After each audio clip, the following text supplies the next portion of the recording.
Showtime.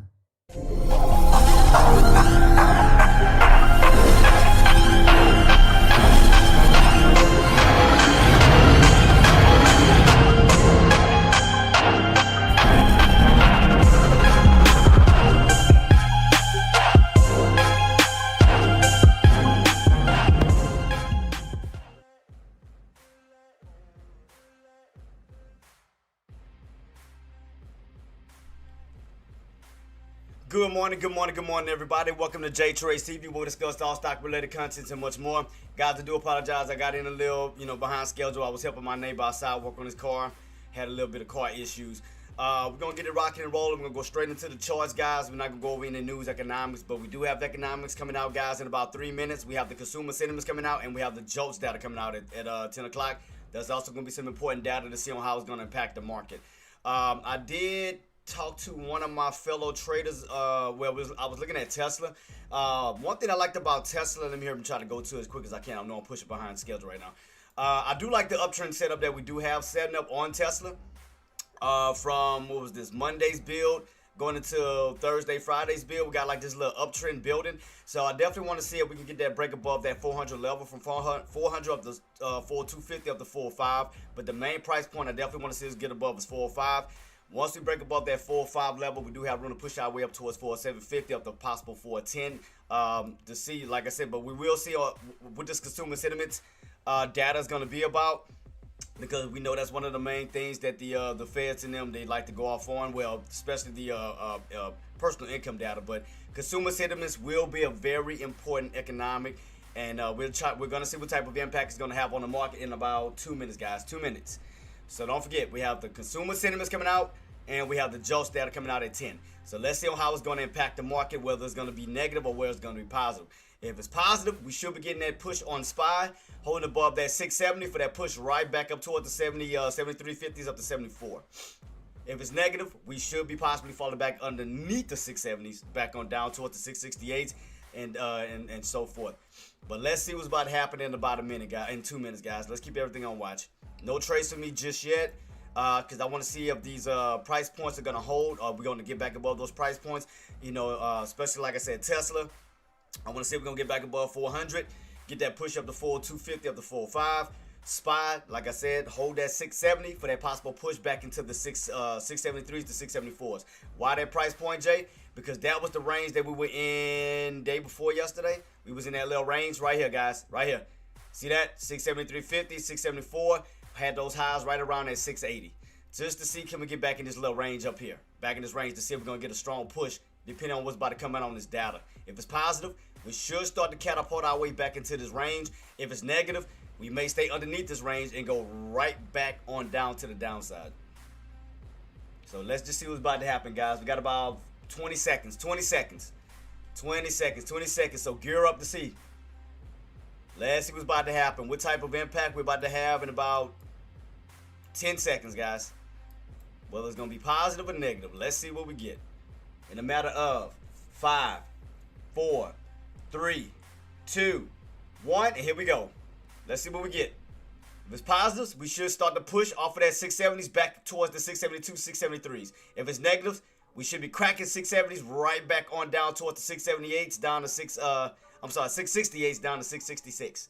When we start to reverse our way right back on down this way, creating this little high level here and start to create a downtrend, going from an uptrend to a downtrend. But if it's positive, we should be holding 670, continuously pushing our way up toward the 72, 73s. So right now, so far it's holding. I'm gonna have to check the news to see what came out. Let me see what was said on the news, because I ain't gonna be able to check the economics right now. So let me go ahead and see real quick if CNBC and them is saying anything about the data that just came out. Nothing yet, guys. Stock bounces as RU eases slightly, but S&P 500 heads for a third straight losing week. So right now, I didn't see anything. Like I said, no type of impact so far. I mean, not as far as on the bullish side of things, because we didn't get that push back up yet.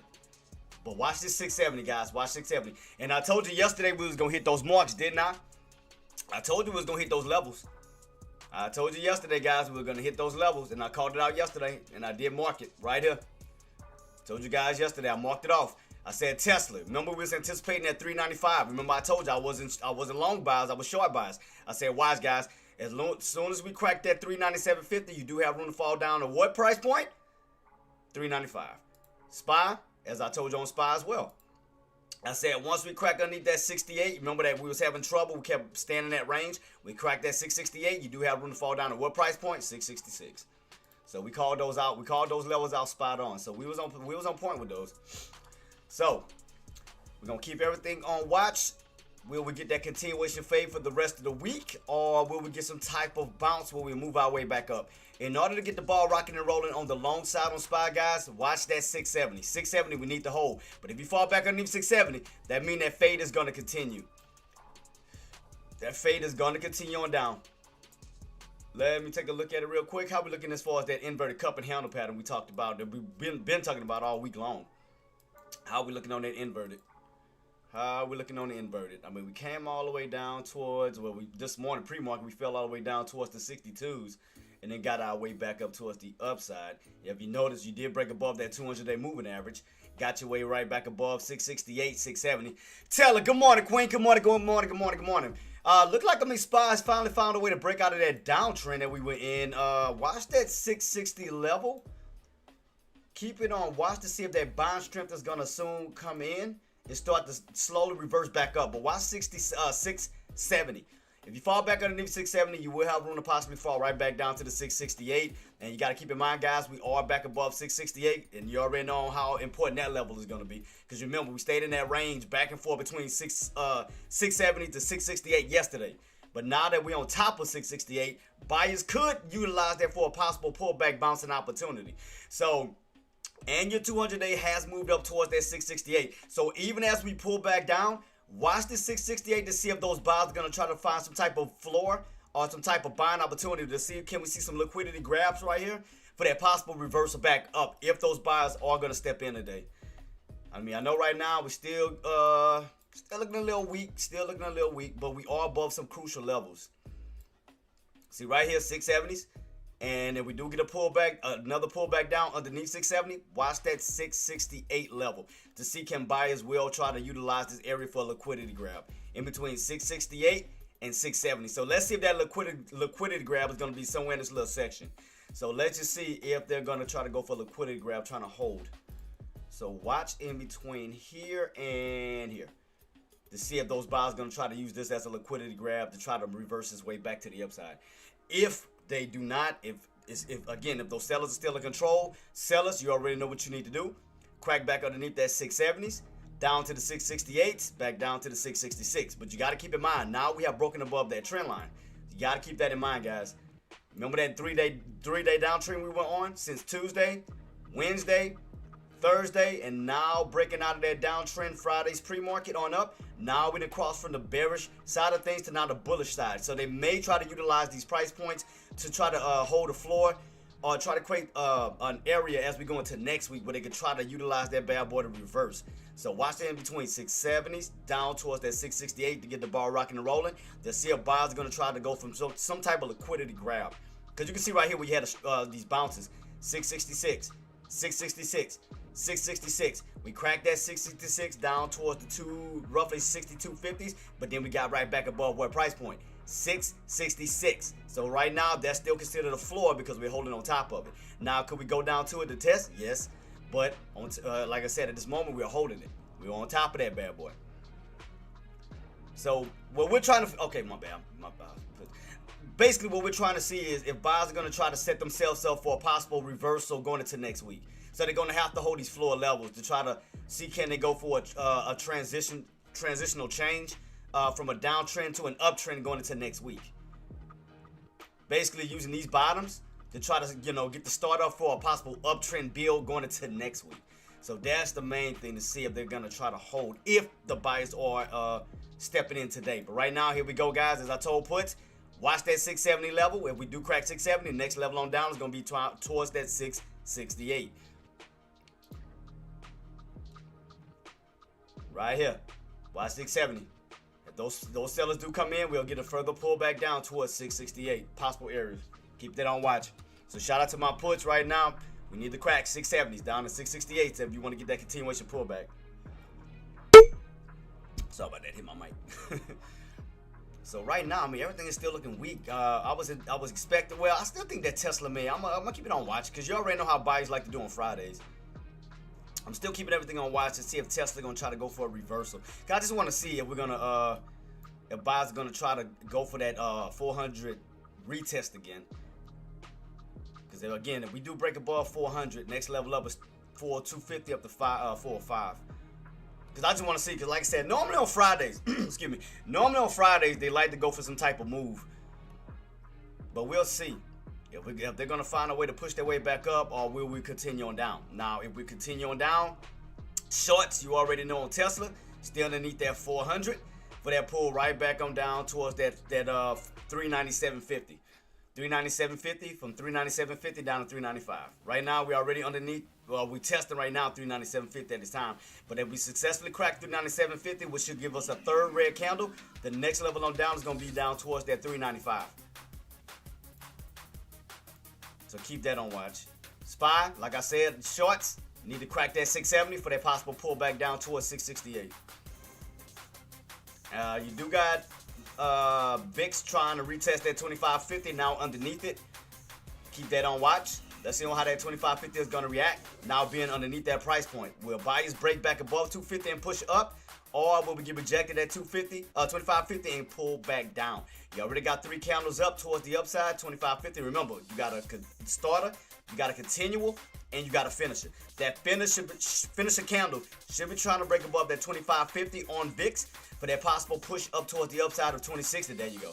So let's see if they're going to continue through it. So that means as long as VIX breaks through that 2550 up, SPY should continue to pull back on down.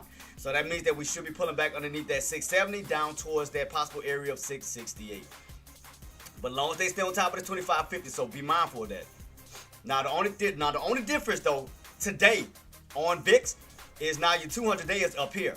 So you're underneath the 200-day moving average. You already know how the 200-day acts. It can act like a huge VWAP in a sense. So that means when you're on top of it, you're somewhat considered bullish. When you're underneath it, it's considered bearish. So now with VIX being underneath the 200-day moving average, you got to keep in mind now that 200-day moving average is sitting around 26, 29. So you do have room to possibly pull up to it, but we don't know if we're going to actually break it. So you keep in mind that area may be equivalent to SPY's bottom coming up soon, because you have VIX pulling up to the 200-day moving average, and you have SPY pulling down to a 200-day moving average. The only difference is now with SPY's 200-day moving average is sitting at 668. So you remember 668, that's that area we stayed in that range for about 2 to 3 hours. Remember, we was going back and forth, back and forth, back and forth between 670s, 668. But keep in mind, now we're back above 668, but let's see if buyers will try to utilize that for a possible liquidity grab opportunity as we're pulling back down. So what we want to see, if the buyers are going to step in, we want to see pullback failures right here. We want to see lower shadows, lower shadows, lower shadows, lower shadows in the body of the candles recovering at 668 for a possible reversal or possible red to green back to the upside if the buyers are going to have it. What's up, Jenny? You said please, please what, Queen? All I seen was please. Please what? You said please. What you mean, Queen? Because right now you ran up towards that 672s and you got that nice little pullback down around 672. But let me round it on off, because you know I like 50-cent increments. So let me see if we actually pull back around 672.50. Yep, 672.50. So back on down underneath the 670s. Possibly down towards that 668. Keep in mind, guys, watch this level here. Remember, that was that area and this was the range we stayed in yesterday for like 2 to 3 hours. That drove us nuts. Remember, yesterday, look right here. Remember we was in this range for about, what, we started at like 11 or something, 11:30. We didn't come out of this till almost after 2 o'clock. Then we finally fell out of the 668s, down to 666. So watch that range again. See, you back in that range again. So let's see how the range is going to play out. Let's see how the range is going to play out today. So the question is, will we get that continuation down to the downside, or will buyers so happen to hold 668 and reverse back to the upside. So it's two different ways this is about to go. I'm gonna break it down in both case scenarios, two different ways. So since we're going down, let's talk about it on the short side. Okay, shorts. If the shorts have it, then we need to, after we get this bounced off of 668, you need to reclaim that 670s, trap those buyers, and move your way back down. Crack that 668, back down towards the 666, giving us a downtrend setup. That's the short end. Now buyers, if buyers are going to step in, then we need to hold 668, go for the re-break back above 670 levels, up toward that 672.50. Utilize this bad boy, 670, for a bouncing opportunity to move his way back up, thus creating an uptrend. So it's two different ways this is about to go. So we'll see. So right now you do have, VIX pushing his way back up. You did get back above that 25.50, going for a nice reversal, a nice red to green move. So that means that you already know if VIX is going up, SPY's pulling back down. So there you go. SPY's pulling back down as VIX goes up. So keep that in mind. So two different ways this is about to go. Longs, again, hold 678s, get back above 670s, get that run back up towards 672.50, pull back down, use that 670 level for that second or higher low build to push your way back up towards the upside, getting us back into that range from a few days ago. If shorts have it, once again, what I mentioned was if the shorts are going to move in today, then after we bounce off of this 68, you need to block them at 670 and move your way back down. Crack 668 down towards the 666, thus giving us a downtrend setup.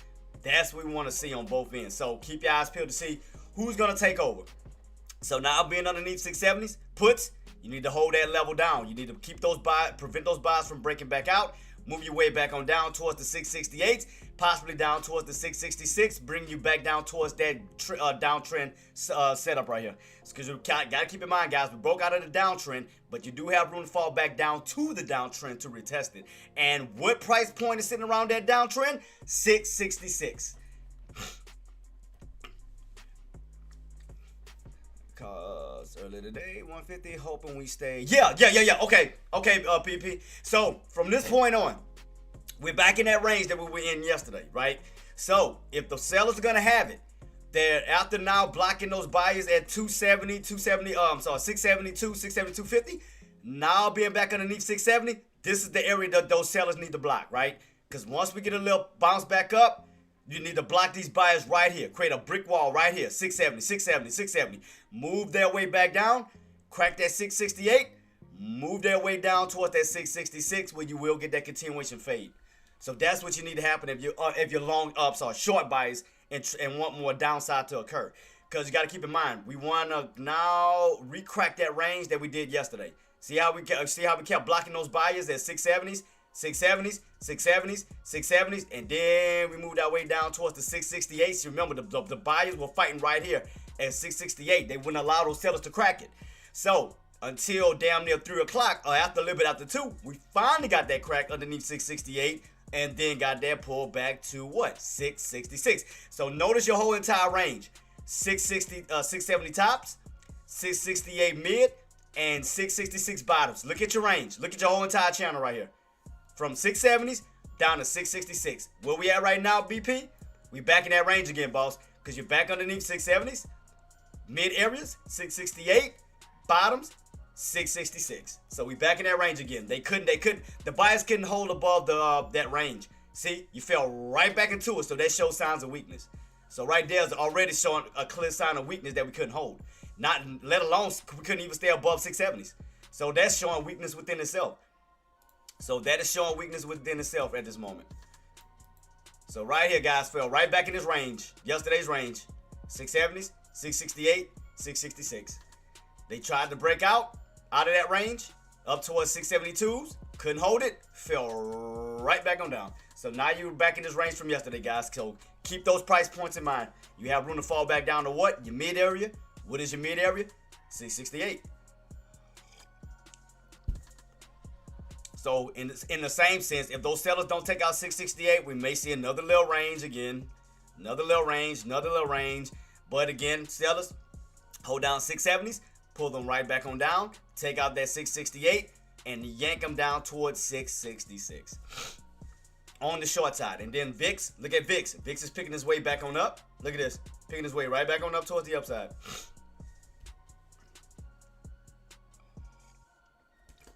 All right, came down towards the 668.50. Trying to go for a little bounce. Let's see. So right now, shorts have it at this time. I mean, shorts have it. I mean, especially from 672s all the way back down, caught almost a $4 drop.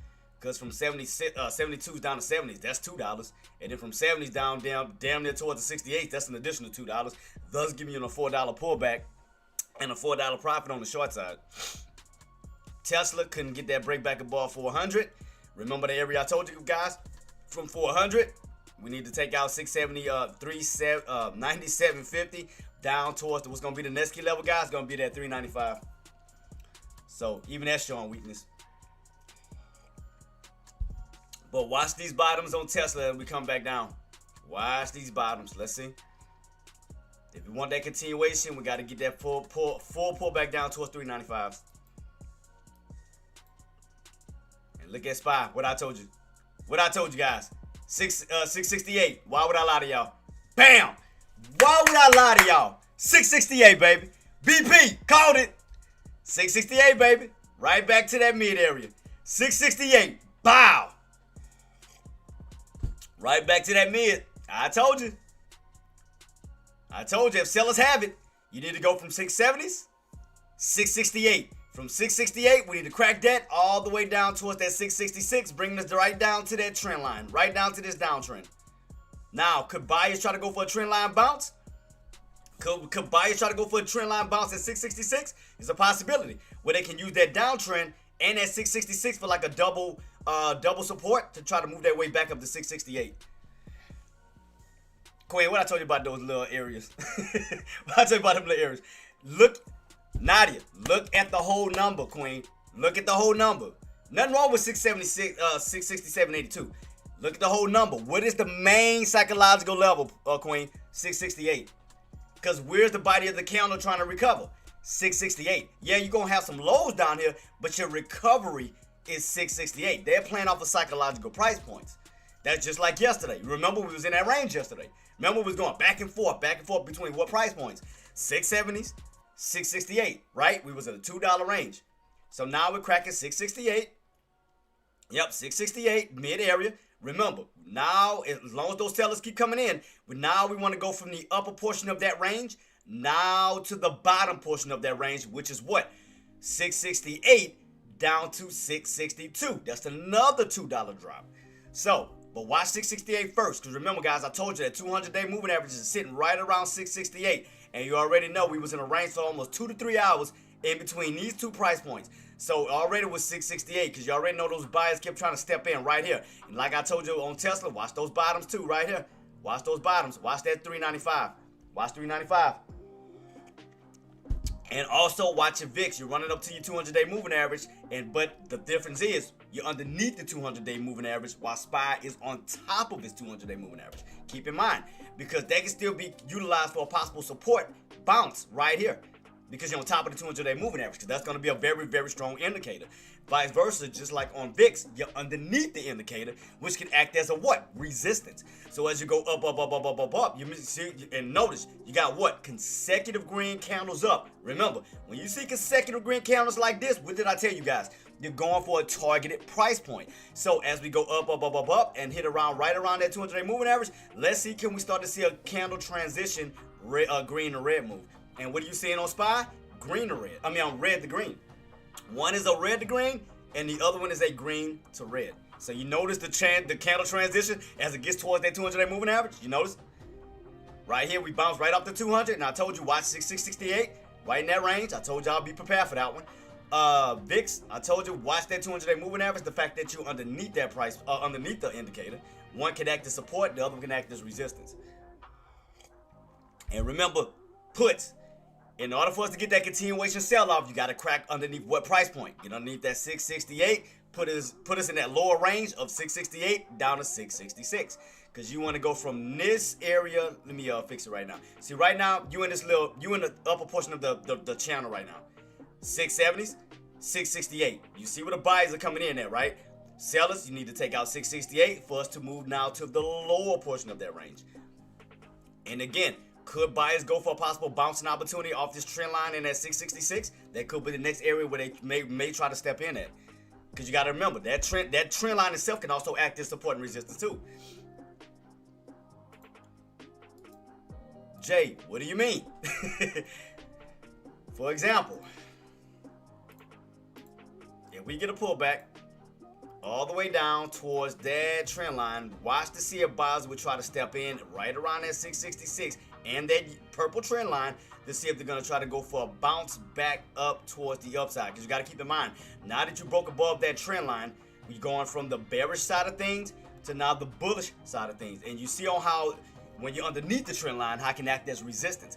Now that you're above that trend line, now that bad boy can also act as support until you get back underneath. That means that we'll need to crack 66 if we're going to fall back into that downtrend range. But before we possibly crack into it, buyers may try to look for a bouncing opportunity off of that downtrend and that 666 level to try to go for a reversal right back on up.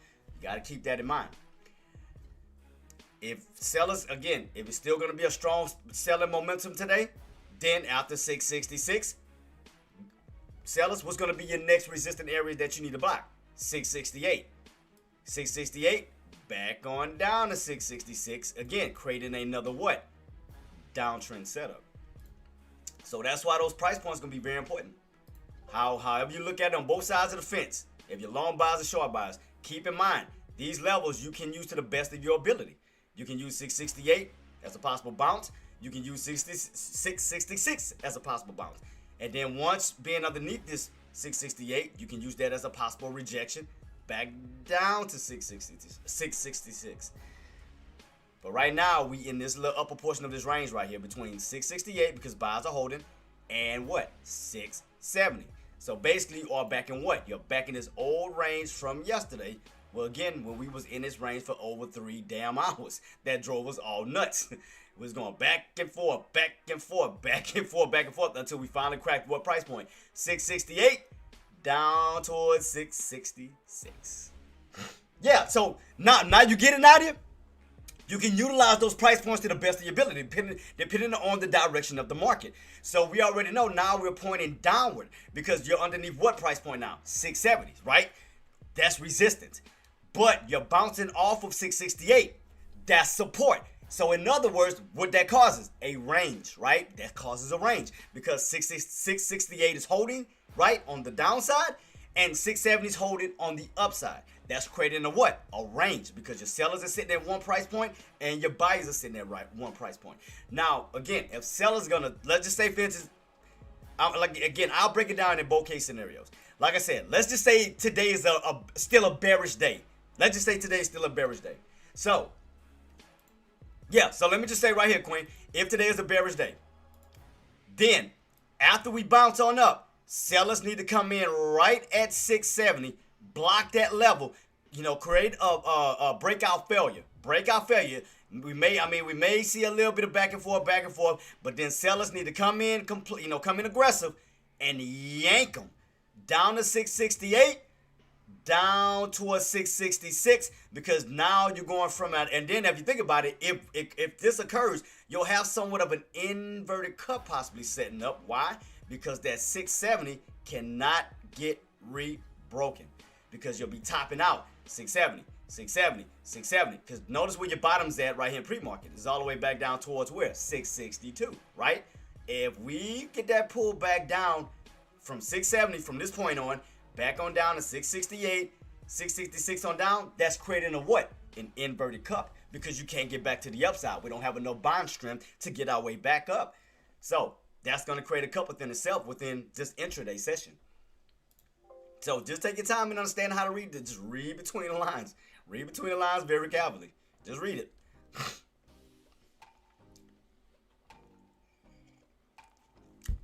Now, if buyers so happen to step in, they're going to utilize 668. They're going to try to push their way right back above 670s up towards this highs that we had this morning at 672.50.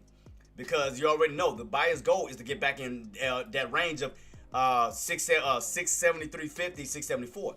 Because you got to keep in mind, go back a little bit. Remember, that was the little range we were in Wednesday. See that? 678s, 680s, down towards where? 673.50s, 673.50s. We was in this little range. So if buyers are going to step in, we need to get that push back up to us towards the 672s, 673s, because we want to get right back in that range right here, because we need to turn that 673.50 back into a floor. Because if they can turn that 673 back into a floor, then we can focus on rotating our way back on up. 674, 676, 678 back up towards that what? 680. But keep in mind, you fell underneath what? 673.50. You started to go back down even lower. Then you fell underneath 670s. Came down even lower. So if you notice, you are losing value and are on a downtrend setup right now. So right now, what price point are you back underneath? 670. So even after this bounce, let's just see on how powerful this bounce is going to be. Let's see on how this powerful, either this bounce is about to be, we about to either see a strong bounce back up towards the 670s, or we could get a pull if the buyers can't step in. So right here is the buyer's opportunity to push their way back up to the upside. So let's see. As I told you guys, why 668? I told you guys we were back in this range, right? Where your buyers bouncing from? 668, back up to 670s. Spy over 670, 20 call under 668. Again, see Nadia.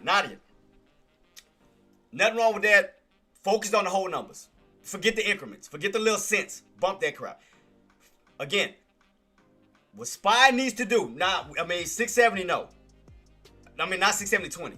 670, 20, 670, 50. Because you got to remember, within the whole numbers, it moved by 50-cent increments. You got to keep that in mind. It moves by 50-cent increments within those whole numbers. Because where did you get rejected at, right? It wasn't no 72.20. Where did you get rejected at? 72.50. It moves by also 50-cent increments within the whole dollar areas. Think about it. Where the buyers also try to reclaim? 68.50. See? You notice how it's 50-cent increments? That's normally how SPY likes to move. It moves by whole numbers and half dollar marks. So 68, 68.50, 69, 69.50, 70, 70.50, 71, 71.50, 72. You get the hang of it. You get what I'm saying. Because again, where did you get rejected at? 72.50, right? Ain't that a 50-cent mark? Where are they back on top of? 688.50. Ain't that a 50-cent mark? You get it now? Now you get it? I'm used to SPY's personality. I'm used to it. They moving up again, whole dollars and 50 and half dollar marks. That's normally how SPY moves on a normal basis.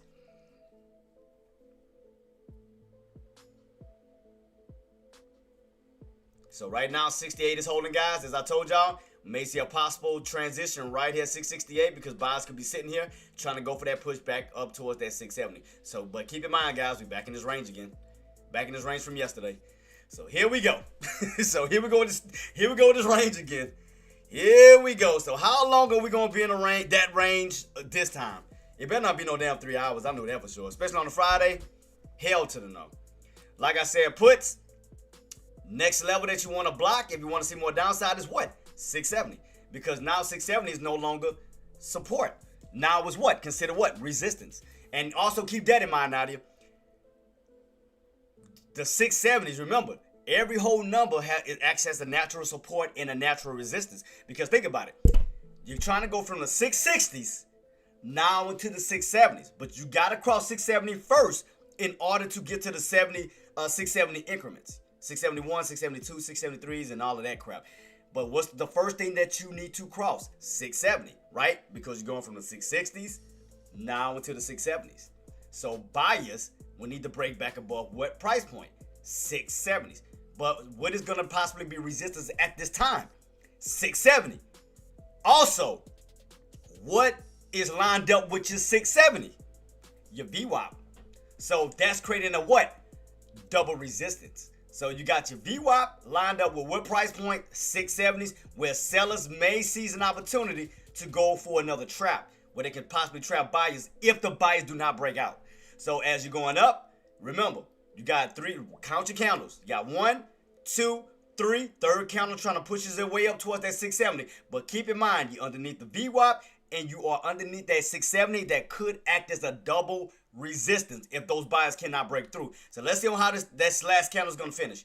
Put it like this, if the buyers are strong, we want that third candle to close back above what price point? 670, because that's going to help the next candle coming out. And plus, that's going to put you on top of the VWAP. That's going to give the buyers a fighting chance to move his way back up, because you're turning 670 back into support. Ooh, I'm dropping my mic. Back into support. So let's just see how that third candle is about to finish. You got about 4 minutes. We want that third candle to at least close above 670. We don't want it to get rejected and fall back down. We want that candle to finish. Remember, I told you, count your candles. You always have that 3 set. You got a starter, you got a continual, and you got a finisher. And what is that candle doing? It's finishing. Looks like SPY. Okay, here we go. And I was waiting on it too, Primo. I was waiting on that reversal. I was waiting on it. I was just waiting to see if those buyers going to step in to see can we start to reverse our way back up. Because those bottoms held. Now the next level that we need to get above Primo is going to be 397.50. 397.50, boss. You do got VIX turning right back on down. VIX then fell back underneath 25.50. Ran up toward the 200-day, came right back on down, starting to reverse. Now that's going to help SPY push his way back up towards that, 670. So right now we're starting to reverse slowly back up. So like I told you, Nadia, watch your third candle. And shout out to Primo for putting me on game with that one. Count your candles. 1, 2, 3, green candles up. We need that third candle to finish on top of that VWAP and on top of that 670, because that's going to help the next candle. And it's going to create some type of a bull flag pattern. So, because you have that huge engulfing green candle, that's going to help the next one coming out. So that means once that candle successfully goes to the top of 670 and that new one comes in, you're going to be welcomed with support at where? Right around what price point? 670 and that VWAP. So keep it on watch. Keep it on watch. See, right here. Keep that. Let's see how this candle going to close. We got about 2 minutes. See how we're getting a little bit of rejection underneath what price point? 670. So you're going to have a battle back and forth between buyers and sellers. So buyers, we need to at least close above 670, because that's going to help the next candle. Because again, we want to turn this bull trap now into a bear trap, because we want to continue our way on up after this reversal. We want to continue back towards the upside. 670s, 671s, 672. We want to reverse the play back up to the upside as buyers are stepping back in. And you see what the sellers are preventing those buyers from breaking, right? 670. Because what did I tell you? After you bounced off the 668, 9 times out of 10, where your resistance was going to be? 670. And where your sellers coming at? 670. See what I mean? Queen, it's so easy to count this. It's so easy to read it. It's like, it's not hard at all. Because what did I say? Watch 670. BP, did I not say that? Jenna, did I not say that? I said watch your rotation. I said as long as 668 holds, your buyers was going to go back up to where? Or try to retest what? 670. Didn't I not? Didn't I not say that? And I told you, puts, if you're short buyers, what area do you need to protect? 670. Where did they come in at? 670. And where are you getting the bounce at on VIX? 25.50. When have I ever changed my numbers? Guys, I ain't never changed my numbers. As long as you've been seeing these numbers or this price point or these lines been sitting here for the longest. I've been talking about psychological levels repeating themselves over and over and over again until we no longer need it. And now the reason why I called out this area, because we were stuck in this area all day yesterday. Remember? 670, 668. We stayed in there for like 3 damn hours. And then we finally cracked 668, fell down to the 666. So we already know where the sellers are sitting at, because keep in mind, guys, you got not only the 670 resistance, you also have what? Your VWAP. The VWAP, again, underneath the VWAP is bearish. Above the VWAP is bullish. That candle needed to finish above what price point? 670. You didn't close. That shows weakness, because you couldn't hold above what price point? 670. Because that third candle should have finished up above 670. Boss, thank you so much for the gifting, man. Appreciate you, boss. Big Pinot, thank you so much for the gifting, boss. Appreciate you.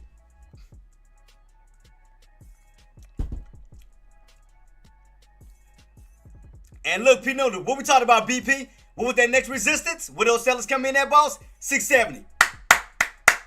now, 670. 670. Rotated from 668, 670 tops, right back on down. Didn't we just draw that out? BP, didn't we just draw that out not too long ago? When you're talking about the short side, didn't I not draw it out from both standpoints on what needed to happen? Didn't I not draw it from a short standpoint? I said, once we get that bounce up towards 668, those sellers need to block what price point? 670, right? And I said we need to come back down to we need to crack 668 if we want to get that pull back down to 666, thus giving us a what? Downtrend setup. If the seller's going to have it. I said if the buyers have it, if the buyers were to have it, that means that we need to get back above 670, go for that push up to 672, pull back, and then use that 670 for a possible bounce where you can reverse the play towards the upside. And all I did was say what, BP? 670. And what happened? 670 rejection, right back on down. Nadia, that's why I told you to count. Look at that green candle right here. Because that green candle needed to finish above what price point? 670. That would have gave us some signs of hope that buyers, we had some type of buying strength. We couldn't stay above what price point? 670. And then not just that, you had what lined up right with the 670? Your VWAP. Also creating a what? Double resistance. So now buyers gonna need to go for a push back above what? 670. Yeah, so boss, again, we need to get those buyers to break above 670. We want to get that close above that VWAP at 670 because that's gonna put us in the upper range of 670s. Basically in this range here. If the buyers, again, if your long buyers, we needed to get that break to go into this range. Right here. 670s up towards the high that we got today. 670s to 672.50s. Because we want to slowly break our way up. 670s. Back up towards that 672.50. We know that's going to be the breakout area. We're going to need to create a U-shaped pattern. Break above 672.50s. If we want to go back in that old range that we had before, that was Wednesday, if I'm not mistaken. So, right now, 678 is holding. I'm sorry, 668 is still holding. We want to slowly get our way above what price point next? 670. Then from 670s, you want to go towards what? 672s. Because you can see right here where you got rejected at, right? Ain't these all even numbers? Right, guys? Ain't this all even numbers? 668, 670s, 672s, and so forth. Because where did you get rejected at? 672s. Then secondary, 670s. Then you came down and bounced at what? 668. Ain't these all even numbers? Ain't they even numbers? So right now, 668 is still holding this floor. So now we're trying to slowly go for a transition. But what do we need to break? 670. Need to break 670 and get above that VWAP. So buyers need to come with a strong push. We got to get a candle to close above what price point? 670. Because I'm just telling you, the reason why I keep preaching this, because if they do not break 670, guys, you don't want to get caught in a trap, is what I'm saying. You don't want to get stalled out. You don't want to get caught in a trap, because you got to think about it. Also, and BP and Nadia, y'all also got to think about this as well. Today is Friday. So we know we're going to have a lot of traders who are going to have zero expiration. We know they're going to have to deal with time decay if they don't get that breakout. Because if you're long buyers and we're not breaking 670, right across the board, 10 o'clock, 11 o'clock, 12 o'clock, 1 o'clock, and we're still in this range, and we're still not breaking above 670, something is wrong. Something is going on.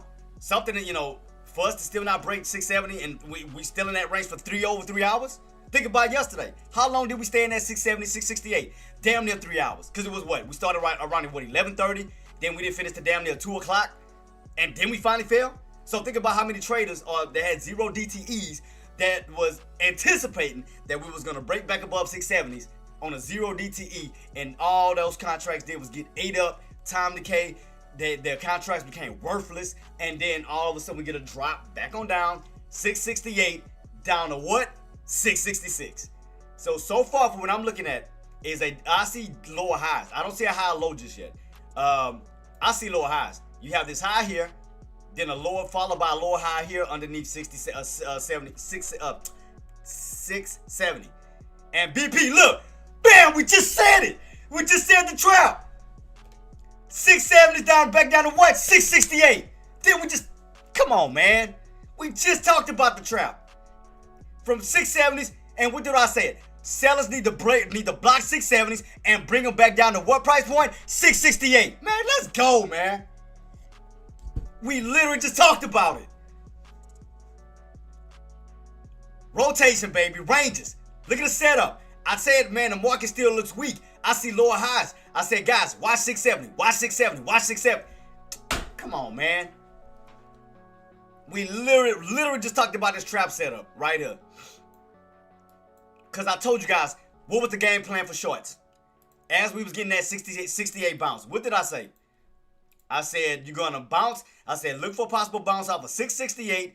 You're going to run them towards 670. If those sellers can hold 670, we want to rotate our way back down to what price point? Didn't it not? 668? I told y'all be prepared for that range. I told y'all be prepared for that range. And then I told you, after this, we need to crack 668 for that possible pullback down to 666. Come on, man. BP, they don't want to hear me, boss. They don't want to hear me. I broke down the whole short case scenario. From 670s back to 668. I said sellers need to crack 668 down to 666 to give you that continuation sell-off. Because remember we talked about the trend line. I said because 9 times out of 10 we can pull back down to that trend line. And I said what price point is lined up with that trend line? 666. And there you go. Come on, man. Come on, man. I'll put my alert just for the fun of it. Because we already called it out. Let's see if we're going to get that 666 pullback. Hit my alert. I told y'all 9 times out of 10 we're going to pull down to that downtrend. To that possible purple trend line. Let's see if we're going to get it. Let's see. Because you got to remember, we got to take out what price point? 668. Man, Lucky, what's up, my G?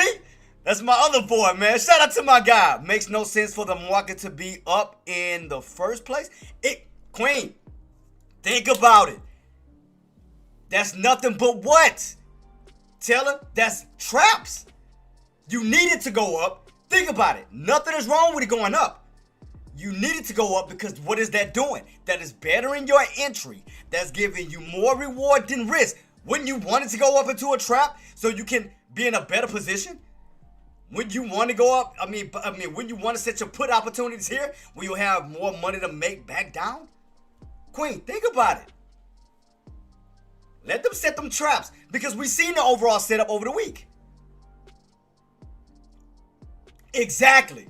You want it to go up so it come right back on down because it eases your entry. Especially if you use 0 DTEs, it definitely helps your contracts and it definitely helps your position even better. I would want it to go up. Yeah, I'm just being honest. That's no different, Queen, than a pullback bounce, right? Because you need it to go low, right? So therefore, you have more reward than risk. It's the same thing on the upside. You need it to go up higher. Because think about it.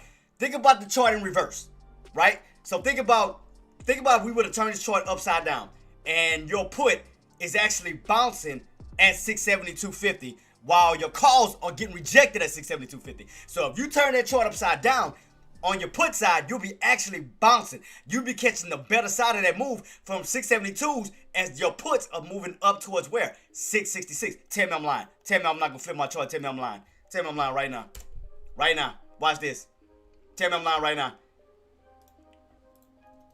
I flipped the chart upside down from a put standpoint. Bam. 672.50 bounce. And you're trying to push your way up towards where? 666. On the put side. On the put side. Watch this. Bow. Look at your puts. 672.50. Moving his way up to where? 666, ain't it? So that means your calls are falling, but your puts are going up. Ha ha ha. Y'all ain't think about that, did you? Gotta think about it. All right, flip it back to normal. See that? Now you done fell underneath the 200-day moving average. You done fell underneath that 668. I told you to look for that reversal from now. We on the lower portion of that range. 668 down to 666.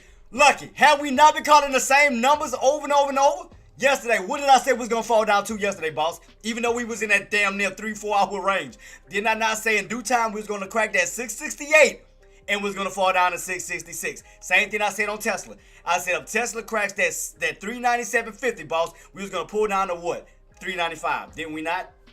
And even right now, didn't I not say as long as those sellers can protect 670, we was going to pull back down to 668.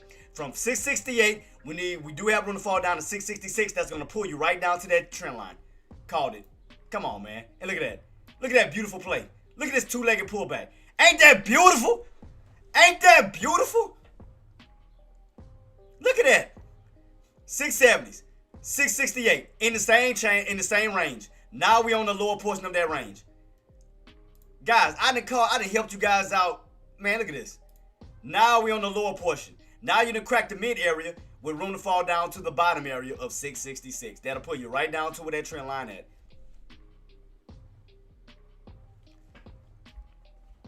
I mean, think about it, guys. It's not hard to call this, man. It's not. Stop overcomplicating stuff. It's so easy to call this. And look at that. What we pulling down to? Like a magnet. And we pulling down to 666. And we pulling down to 666. Right where my alert is. Right where my green line is. Right where that trend line is. And it's damn near down to 666. It hit my trend line, guys. Hey, y'all gotta give me love, man. Y'all gotta give me love. We hit 666, and I've been calling this since the bell rang. Y'all gotta give me love, man. I done helped all my puts from 670s, 668s, down to 666. Come on, man. They don't want to hear me, man. I done helped them count candles on up, count candles on down, called out the resistant areas, the rotation. I mean, what else y'all want from me, man? What else y'all want? I don't know what else they want from me, Luck. I don't know what else they want from me, BP. I don't know what else they want from us.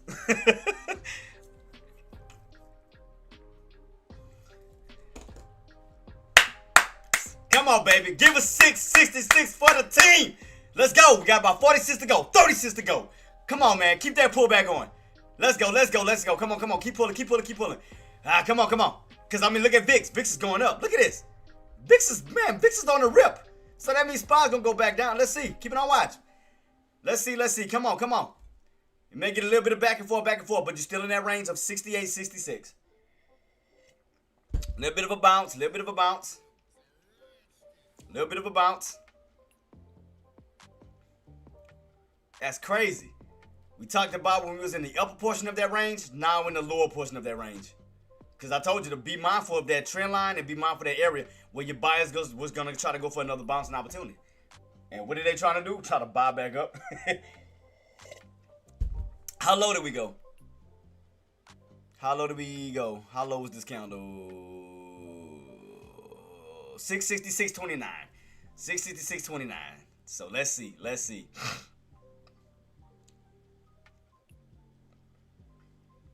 The market is still weak. I still think we're going to pull back in due time still. We'll see. We'll see. Unless they come in aggressive. Unless those buys come in aggressive. We'll see. Because now you're on the lower portion of this range. You got VIX back on top of its 200-day moving average. So just be patient. Be patient, guys. Be patient. Be patient. Be patient. Be patient. Be patient. Be patient. Let's see. Let's see what we get. Let's see what we get. Be patient. Be patient. Be patient. Be patient. I'm keeping everything on watch. Because I know VIX needs to get that re-break back above 2650. So now we're in the lower portion of this range. Now we're in 668, 666. So now we're going to be going back and forth on that one. Because now your sellers that move down towards 668 and your buyers is trying to protect what price point? 666. You see right here where they bounced at, right? 666, 666. So you can see that demand zone where they came in at. And you can see right as we came close to 666, you see those buyers, they're getting excited trying to hold that level down. But let's just see where we go. Let's see where we go. Let's see if those sellers can now utilize 668, the block, and the 200-day moving average. Let's see. Let's see what's about to happen. Let's see what's about to happen. Let's see what's about to happen. Because you got 668 and also you got that 200-day moving average all working together on the short side. You got 200-day resistance, and you also got 668 resistance. So like I told you, be patient. Let's see where we go. Let's see. Be patient, be patient, be patient. Because now sellers are moving down right here, trying to create another trap. So let's see, can they follow through? Let's see, can they follow through? Be patient, be patient, be patient, be patient. Let's see if they're going to follow through. Let's see if they're going to follow through, guys. Keep it on watch, keep it on watch. Let's see. I'm still anticipating to see can we get to 66. I'm just being patient, being patient. Like I said, unless buys come in aggressive, get back above 68, then you know, otherwise. But we underneath that. So let's see what these sellers gonna do. Let's see what these sellers about to do versus buyers. I want to see those sellers still pull.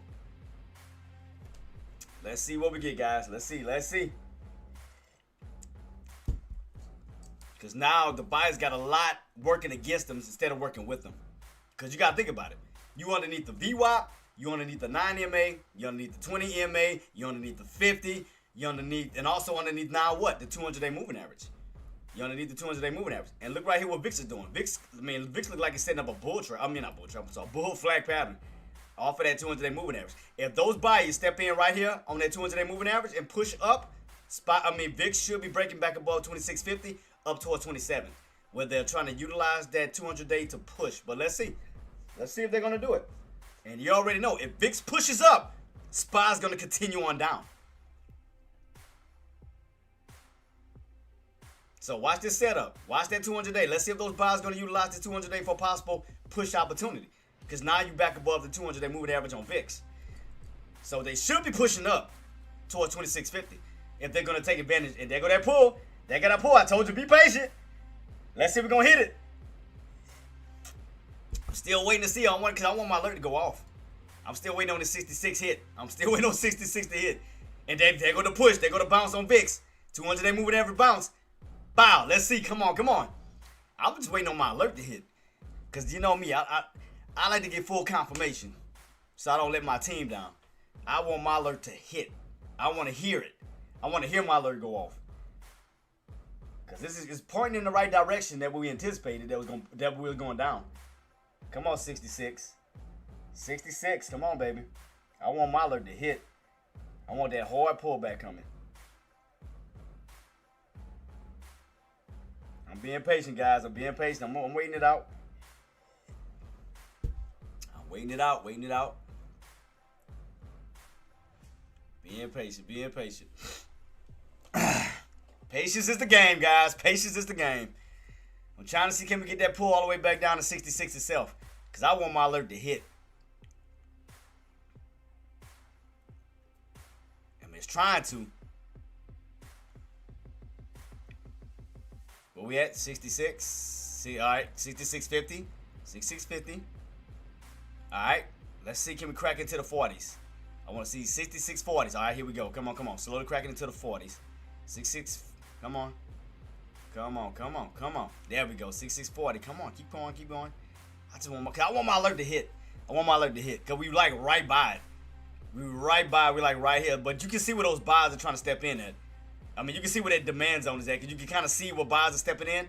Every time we get close towards that 66. Because you know you start to see the lower shadows. Because you see them trying to buy in. They're trying to protect 66. So that's what I'm telling you. Right here, be careful, trying to chase shorts down here. Well, this could be a possible bad trap. So be careful. Now, if we crack it, cool. That means that the buyers need to move. Now they're going to have to move back down to a lower level. Because 66 can't hold. But just be careful trying to get it on a put at 66. Now, if you got in at 68, that's different. You bought in at 68 down to 66, that's cool. But trying to get in at a put right at 66, you just got to be careful because buyers could be stepping up, could be sitting right there. So just be careful on that. Not until we close underneath it. Then we can use 66 on down to 64. I'm waiting on my alert to go off. I'm waiting on it. I'm being patient. I want that bad boy to hit. Here go the next candle down. Let's see. I'm just waiting on that. I just want to hear my alert hit so I can be more satisfied. We did call it down to 66, but I want the whole number 66. I want that bad boy to hit so I can be satisfied. I want to hear it. I want to hear it go off. There we go. Come on, man. It's getting there. It's getting there, BP and Lucky. We about 20 cents away, man. I want to hear my alert. I want to hear it because I called it. 20 cents. We right by it. We right there. I want to see if this candle going to pull to it. Uh-oh. We about a few. Come on. Hit it. We right there. Come on. 15 cents away. Come on. I want to hear it. We right by it. Ah! Gotta love love it, baby. 68, 66, trend line pullback. Bow, let's go. I told you. Boom, baby. I told y'all. We called it from tops, red line, all the way down to the green trend line. We called it. We called it. Yep, that's why I have my next alert at, Queen, is right at 64.50. Jay, why 64.50? If we take, we go back a little bit, and what I told you on Tesla, we cracked 95, what's your next level? 92.50. 92.50 is your next one on Tesla. All right, let me see. Now, Jay, why 94.50? 64.50. If we go back to SPY real quick before we possibly hit. And look right here, 64.50, right to it. Why that level, Jay? If we go back a little bit, that area acted as support and resistance at one point. Damn, did it hit? Oh, no, it's Tesla. Tesla, 92.50, guys. Tesla, 92.50, 92.50. What was that area at 64? Oh, I'm looking at the wrong area. That's why. My fault. My fault, guys. My fault. Right here. That bad boy acted as resistance at one point, and it also acted as support at one point. So that'll be your next level on down. It's going to be towards that 64.50. From 64.50, then we have these other bottoms, past that. But after 66, 64.50 should be next. 64.50 should be next. Right here. Coming up, guys. I got my alert set at 64.50, and we still yanking. Goodness gracious, Jay, on Tesla, what's next? After 92.50, 392.50, 390 itself. So you got 390, 92.50 down to 390 itself. As long as you stay underneath 92.50, that'll be your next level on down. Next level on down.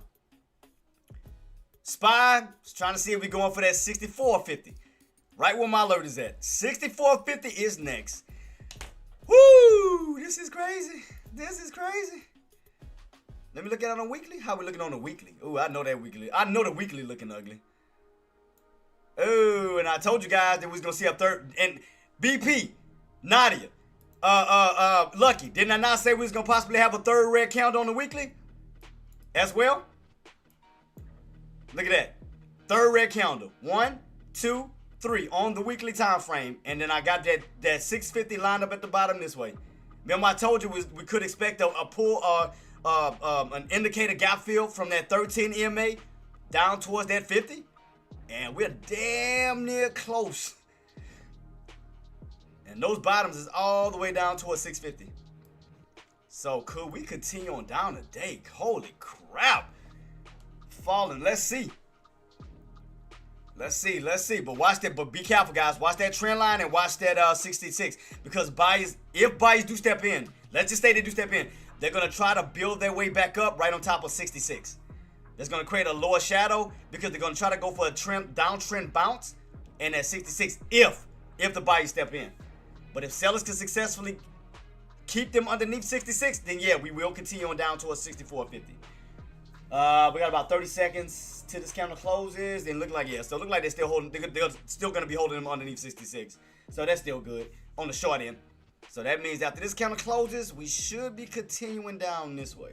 Because now you have fallen right back underneath what? That downtrend. You're back in that downtrend again.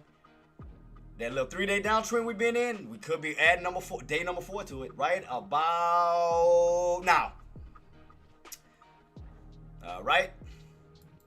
And look at this, guys. If I maximize this out, we back in that downtrend that we've been. Nadia, thank you so much, Queen. Thank you so much, my beautiful Queen. Thank you. Why is my little thing not popping up? My little alerts. I'm about to double check that. Man, look right here. Back in that downtrend. Back in that downtrend we've been in for like how many days now? We was in it for like 3 days. This could be day number 4. Look at this. Since Tuesday, Wednesday, Thursday, Friday tried to break out. Ran up towards 72.50. Right back down into this downtrend. Right back underneath what price point? 666. Could be aiming for these bottoms coming up. Look at that. Downtrend is still bleeding off. Goodness gracious. Ooh. And how we looking on the inverted cup though? Inverted cup still taking place? Yep. Look at that. Inverted cup, guys. We've been talking about this all week, right? Look. Inverted cup. Bam. Bam. Inverted cup still commencing. It's insane right now. And look at this bleed off. Ooh. Holy mother of everything we love. Is insane, guys. Downtrend is still commencing. Inverted cup is still commencing. We've been calling out the inverted cup since what, damn near Monday? And look at that, boy. It's insane. We right by that 64.50 and we fell back in this downtrend setup. So now we're in another range of 66, 64. So now we're in another lower range. So now we got to move the channel. Got to move the channel down because 66 is resistance. Because now you're underneath that one. So thus now putting you in a new range of 66. Because what we'll do is we'll duplicate that one. We'll duplicate that one and we'll move it down to. We'll just put 64, Nadia. We'll put 64 on this one. We'll put 64, right? And we'll change 66. Now that we're underneath it, that'll be resistance. Tops. Bam, bam. So that'll be your new range. 66 down to 64. New range. Another range. I mean, man, ride that bad boy. Keep riding it. Guys, keep riding this shit. Like, just keep riding it. Because you're underneath all the key levels. So that's bearish. And you back underneath the trend line. The downtrend, I mean. All right, let me give some love to Nadia. Thanks so much, Queen. I got to see what's wrong with my alert thing. I'm going to have to fix it real quick. So, Nadia, you already know, Queen. Thank you so much for showing some love. For the dono, for the super thanks. Thank you so much, Queen. I definitely appreciate you, my beautiful Queen. Thank you so much. And again, W to the team, because I know y'all killing it. And shout out to my mods as always. Thank y'all so much for everything that you guys do. So far, look at this. Ooh! Alert number 2. Here we go.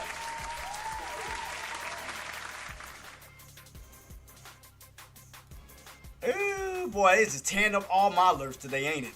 They tearing the crap out of my alerts today. This is insane. Oops, my bad. I put that wrong. That was my fault. That was me. Ignore that.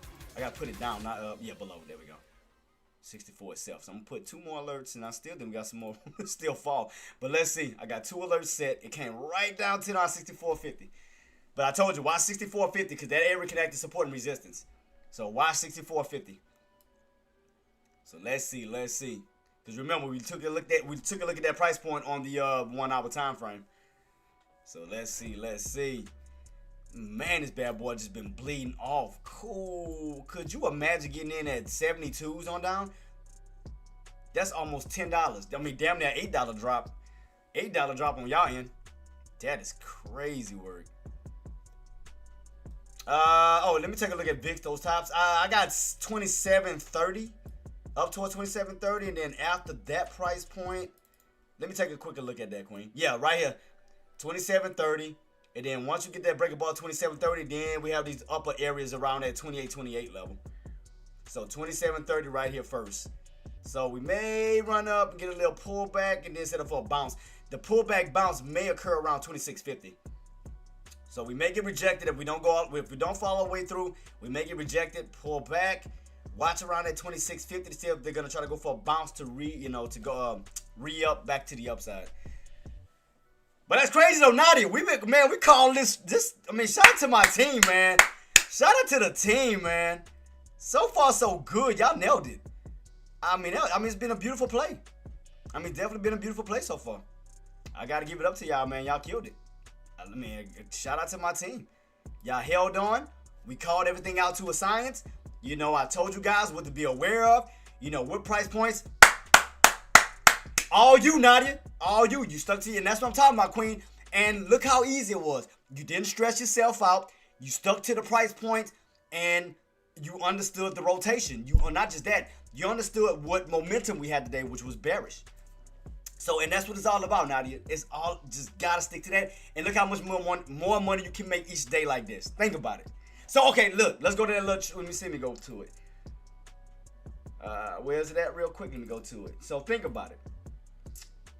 Where's my little profit thing at? Profit management. All right, where's the one with 200?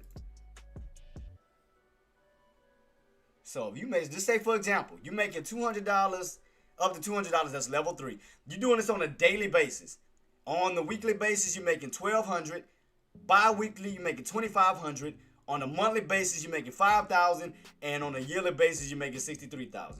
And then as your account get bigger, I mean, you can see all the results to these bad boys, all the way up to level 7. So, that's still good, Queen. That's still good. That's still good. So, just think of your quota today was 200. You locked out 200 for today.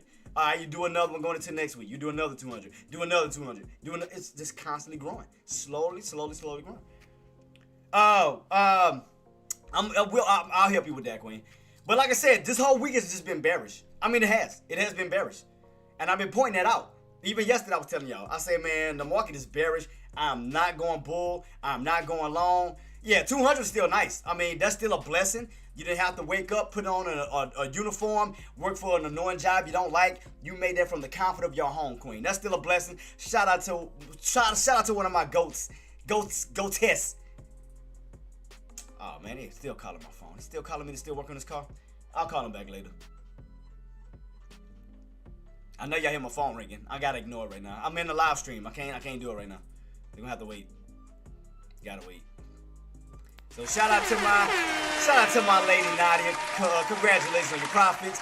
Lucky, all of y'all, BP. Shout out to all of y'all, man, for a job well done this week, man. We've been calling it out. It's just been weak this week. It's just been a bearish week. I seen that a mile away. Cause I pointed to you guys since Monday setup, going into Tuesday, going into Wednesday. I said, guys, we got a huge engulfing green, huge inverted candle, not candle, but cup and handle pattern. And remember, I alerted you guys since what, Monday?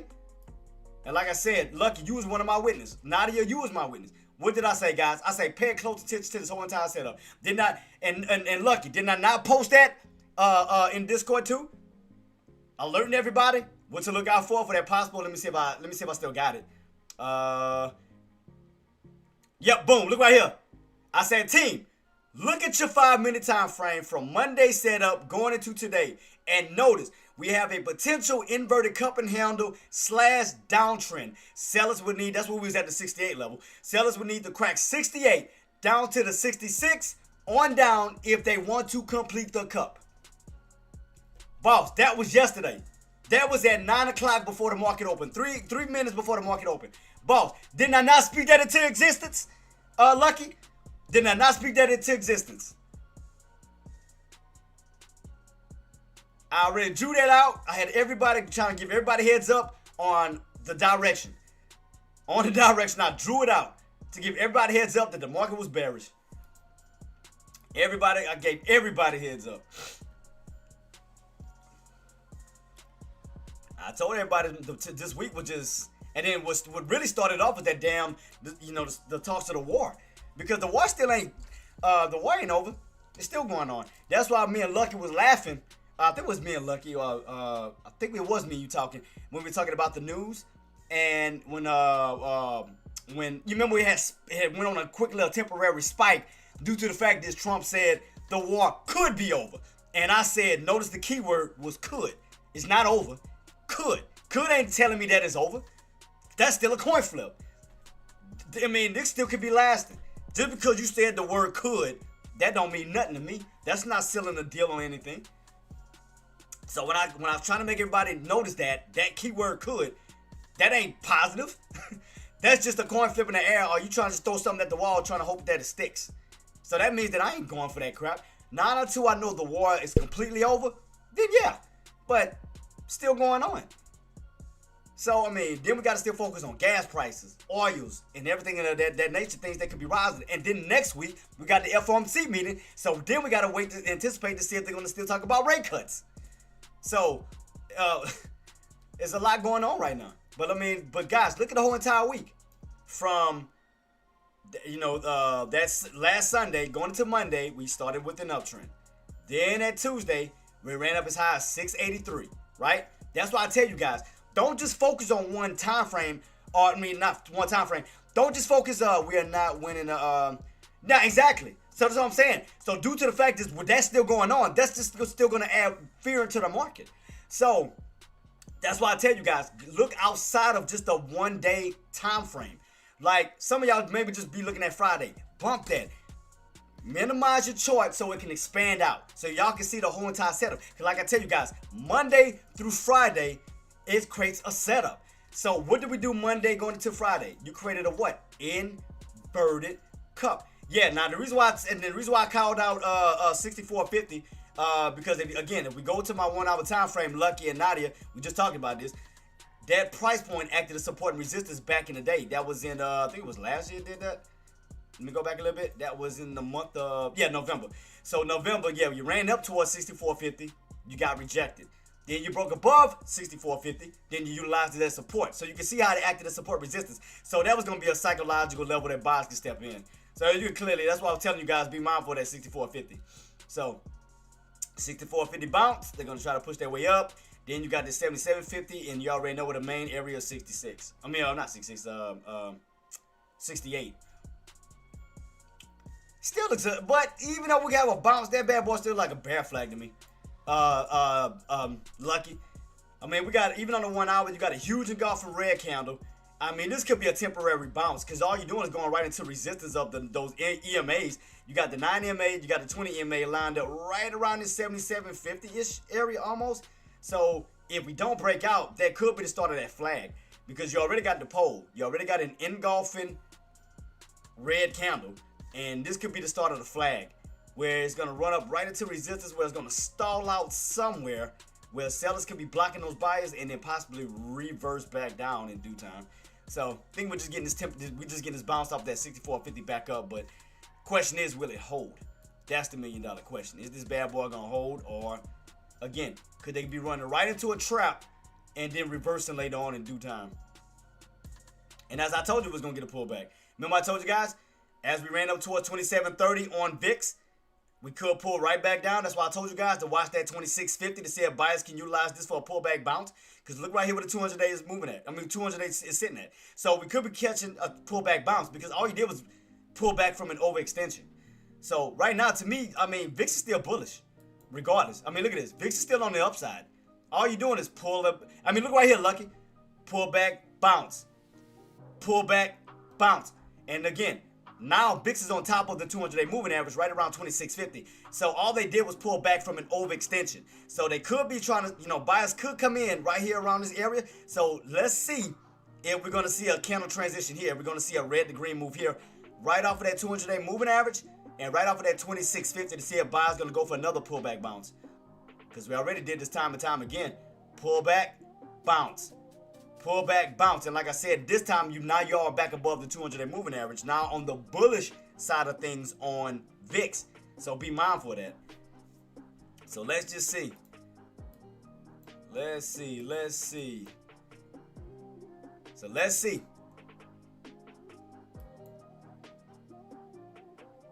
If this push is going to hold or will we be getting rejected.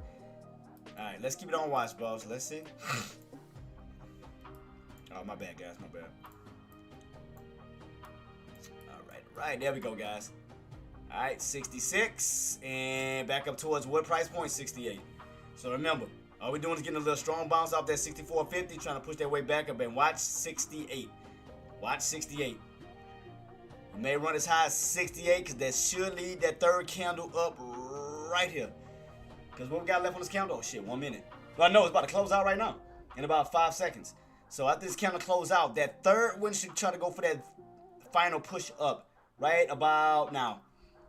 So there go your third green candle. Let's see, can we get that third green candle up towards 68? Now pay close attention to 68. Pay close attention to see if they're going to break out or it's going to be another trap.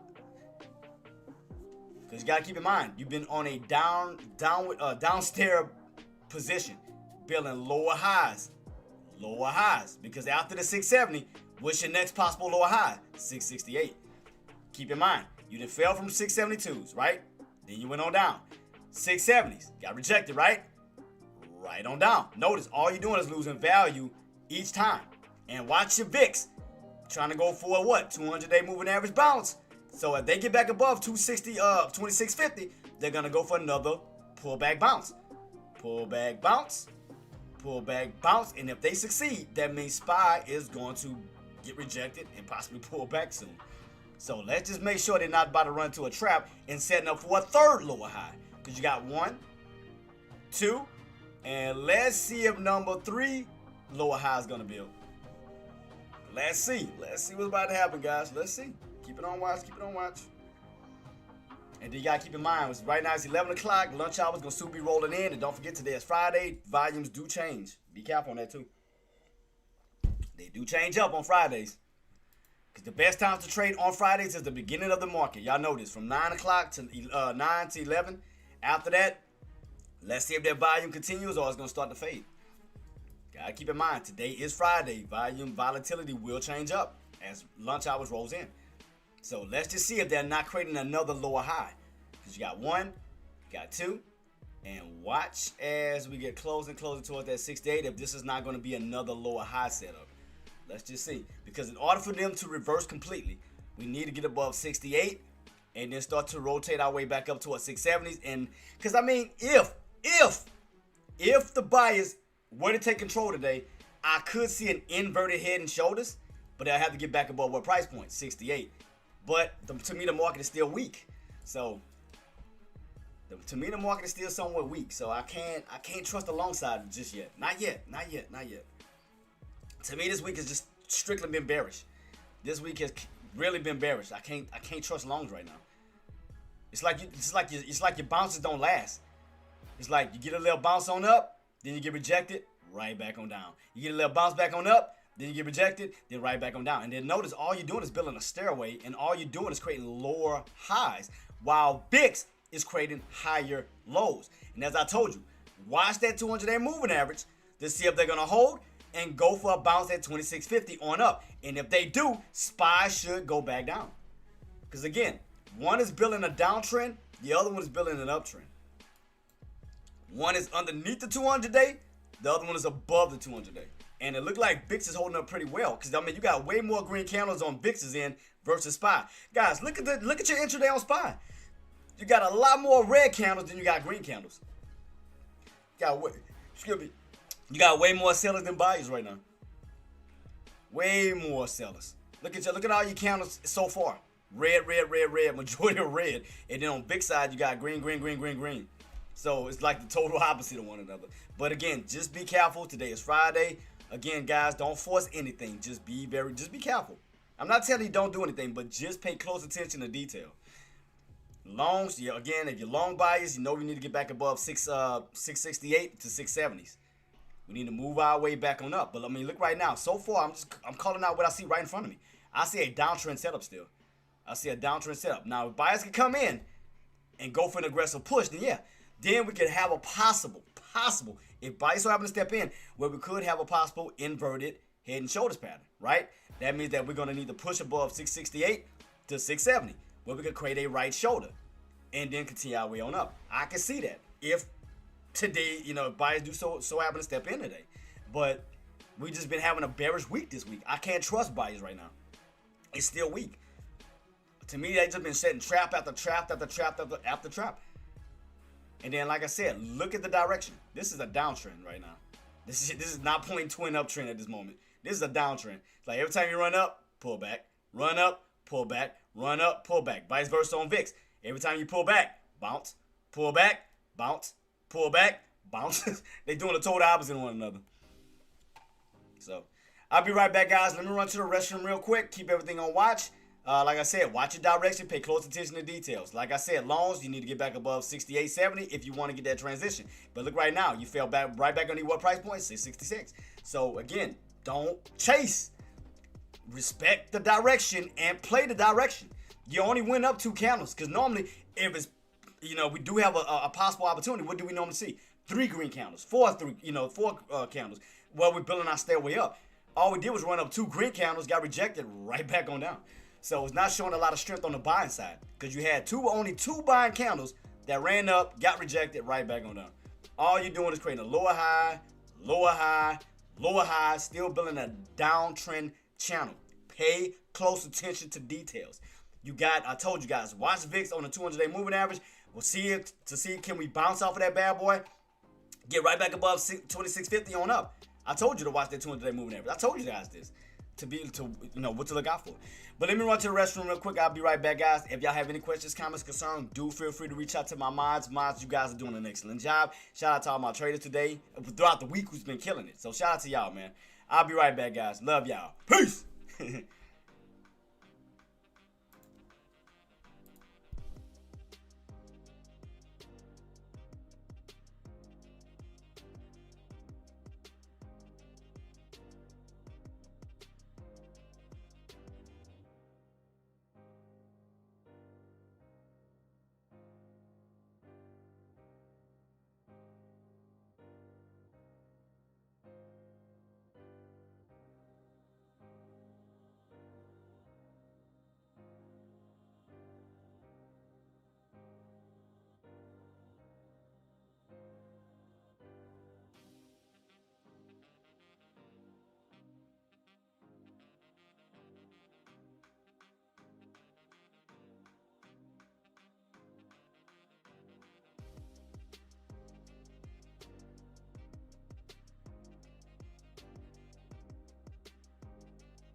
All right, guys, we back. What we got? So right now, we still looking weak. Still got this downtrend setup going on. Back underneath 66, guys. Again, sellers, stay underneath 66 for that pull right back on down because we want to go down towards 64. We want to now play this range here. We want to go from 66 down to 64. We want to go on that next leg down. We want to continuously downtrend. We want to set those traps, set those bull traps. Still holding upper shadow, back underneath 66. Next level down, retesting that 64.50 down to 64 itself. I got 2 alerts. So keep it, like I said, long 66 hold. Focus on this. We're still falling down, guys. Look at this. Bam! Woo! Woo! Woo! Gotta love it. Gotta love it. Gotta love it. I told y'all. Pay close attention to details. I told y'all, watch VIX. VIX is still going up. Bounced off that 200-day moving average. As long as VIX goes up, SPY go down. I told y'all. I told y'all. Market is still weak. I told y'all. I told y'all. We could. I mean, it's gonna sound a little crazy. If this continues, we could fall out. We could find our way back down to them 50s. But we're slowly working it. Slowly working it. Second red candle. Got about 15 seconds. And right now, it looks like we're gonna be gapping down. We're gonna be gapping down towards that 64.50. In a matter of 5, 4, 3, 2, 1, let go.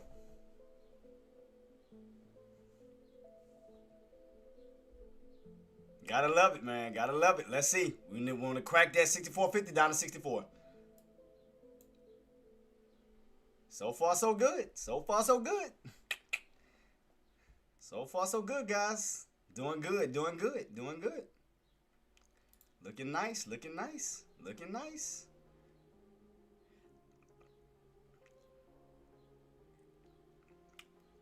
So far, so good. We need to get that crack. 64.50 down to 64. Let's go. Here we go. Let's see, can we get it? Crack it. We need to get that 64 crack on down. 64.50 down. Because we know it's going to be a little tough, somewhat of a little tough area. Because buyers may try to hold it. But if we have more sellers, we need to crack it. We need to see red candle number 3, which should be pulling down towards 64.50 down to 64. We want to see that third red candle down. Third red candle down. We want to take that floor away from those buyers. Keep pulling, keep pulling, keep pulling, keep pulling, keep pulling. There we go, baby. Come on, keep pulling. 64.50, crack it, down to 64. There we go. Let's go. Come on, sellers. Take it out. Take that floor. Because like I said, this area going to be a little tough. This area can play both sides of the fence right now. 64.50 can act as support and resistance. Right now, as long as you stay on top of it, it's going to be support. What buyer's going to try to hold this area. What buyer's going to try desperately to hold this area. Sellers, you just need to protect 66. Keep blocking them. All right, we want that third red candle down. 64.50 down to 64 itself. There we go. Come on. Crack it on down. Because like I said, be mindful of 64.50, guys. It's going to be a back and forth battle right here. I'm telling you. Because that area going to play a major role too. 64.50 right here. Well, buyer's going to try to hold it. Seller's going to try to take it out. It's going to be a lot of back and forth. We may see another channel if they don't break it. Maybe in another range. Let's see. Let's see what we get. Gotta, like I said, sellers, you gotta crack below it. Because buyers are going to be trying to hold it. Buyers are going to try to hold it. So it looked like that 27.30 on VIX is equivalent to SPY's 664.50. So until we get this breakout above 27.30 on VIX up, then that area's going to hold up. We got to get that. Once we get that break, then we should be cracking through 64.50. So look at VIX. Need to break above 27.30. Re-break that area up. Which should... Alright, but you gotta hold it. You gotta hold it. Now go for that pull down towards 64. There we go. Third candle on down. Come on. Keep pulling. Like I said, it's gonna be a tough little area right here. It's gonna be a little tough area. It's gonna be tough. It's gonna be a lot of back and forth right here. I'm telling you. It's gonna be a lot of back and forth right at that 64.50. A lot of back and forth. Gotta crack it completely. Gotta take that floor away from those buyers. Gotta take it away. Right there. Gotta take it away. Gotta crack it. Gotta successfully crack it because you want to turn 64.50 from support into resistance. You want to create as much fear in those buyers as much as possible that every area they're trying to hold can't hold. Take every area away. Like I told you, watch that 64.50. Like I told you, that 23.30 on VIX is going to be equivalent to SPY's 664.50. It's going to be equivalent to it. So you're going to see a lot of back and forth right here. A lot of back and forth. Until we can successfully close underneath, take that floor away from those buyers, then yes, we can see more downside. And then underneath that 64.50, if we can successfully crack it, what's going to be the next possible intended level underneath that is going to be, because right here, look right here where we at, guys. See? 64.50. Then we got these bottoms on down, 62.50. And then on down towards 660s and all the way back down towards these bottoms of 57.50 that'll close out that cup. See, we want to close it out. So after we crack underneath 64.50, we want to get this further pull back down from here to here. Because that'll close out that cup completely. Because you're going all the way back down to these bottoms. And we got already candle number 2 on the 1 hour time frame. We want to get that continuation sell off this way. So we got to crack 64.50 to get that continuation sell off. Got to crack it. Got to successfully crack it, guys. If you want to get that continuation sell off. But like I told you, it's going to be a lot of back and forth right here. A lot of back and forth, which is going to put you in a little range for right now until we get that successful pull. But what I like about it is all your indicators are pointing down. All your indicators are working against the longs right now. Because again, now your 90 MA has lost value. It's no longer on top, but now underneath. And you already did what? 1, 2, 3 candles down. We couldn't get that red candle to finish. Because remember, that's your finisher candle. That finisher candle should have been closing underneath 64.50. So right here is causing a little bit of a problem. Right here. That's the area we need to take out.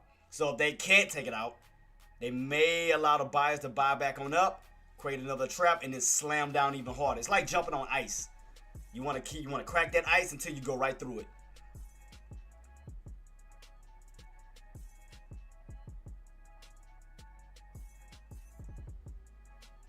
So they might allow those buys to pull right back on up, create another trap, and then try to go for even a harder slam. So in other words, what we want to see is almost like a two-legged pullback. So we already got this first pullback here, one leg here. Allow them to go up, create another trap, and then slam even harder. Slam for, like, go even aggressive at that point, that area, because you want to break right through it. So it may possibly be setting up for a two-legged pullback. After this little bounce off of the 664.50, go on up, create a trap, and then slam harder. So this is what we want to see if the seller's going to have it. This is what we want to see, guys. This is what we want to see next. So we already got leg number one right here. Get this little bounce, trap them. Whether it's at 66 back on down, we want to go for even a harder slam back this way. We want to go for a two-legged pullback. So if they was to push back up. But let's just see. Because right now they still battling. They still battling.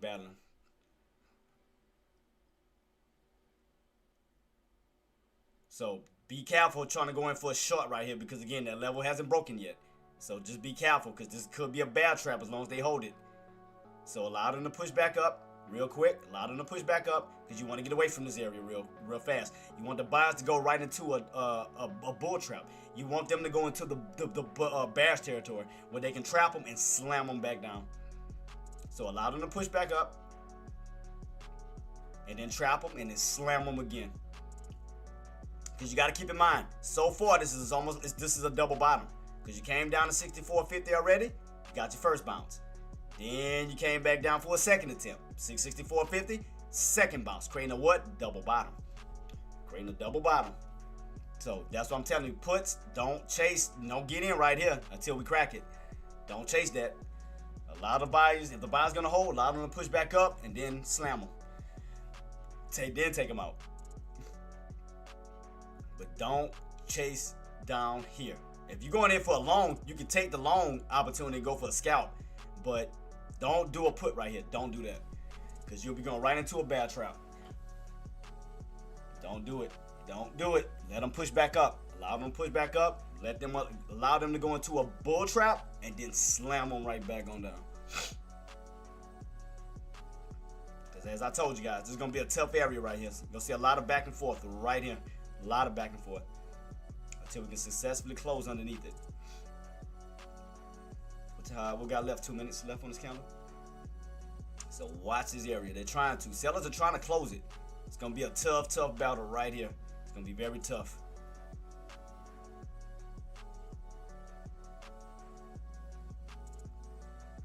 Because what we need to do is once we crack 664.50, we want to go down into the 664s. Then from 664s, we want to fall out of that range into an even lower range.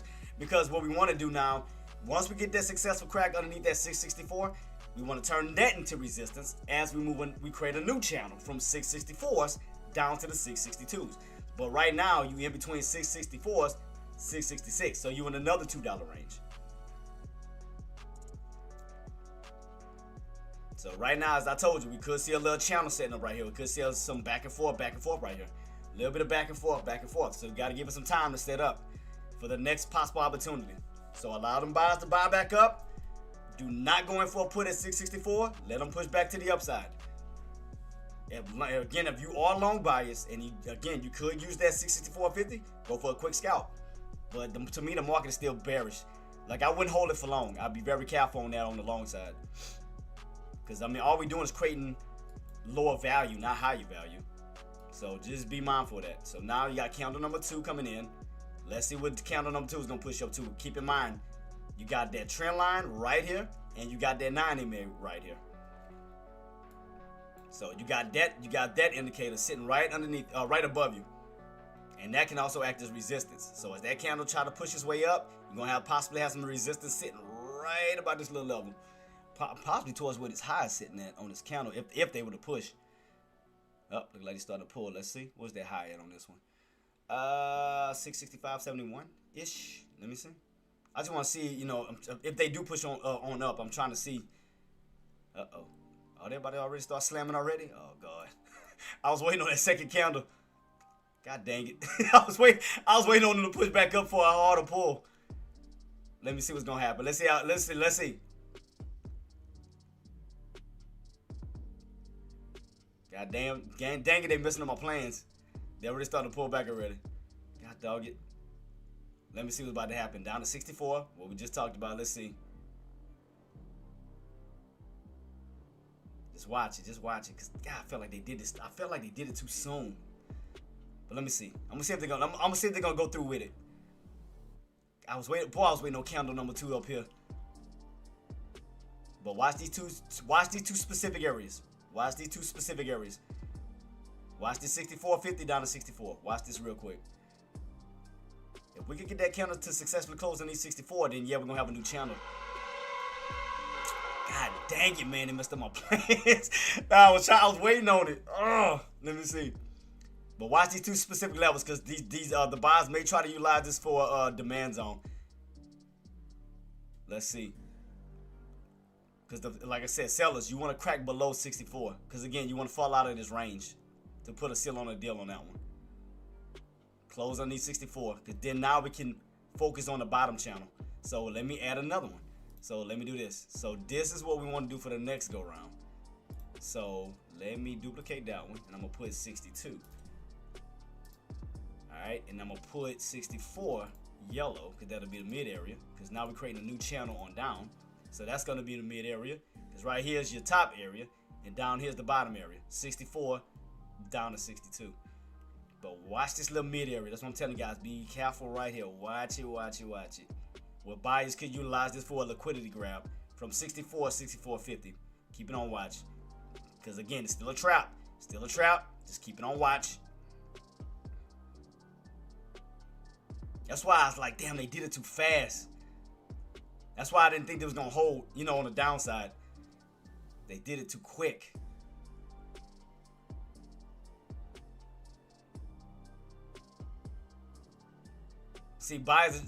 Now buyers are trying to trap the sellers. See, the buyers are trying to create a liquidity grab right here between 64.50 and 64 itself. See, right here. That's why I'm telling you guys, be careful. Watch right here. Don't chase. Do not chase. Because when I see this pullback already happen, I'm like, damn, they did it too quick. They did it too fast. Too fast. I didn't think it was gonna hold. I didn't think those shorts were gonna have it right then and there, right so far. But we'll see.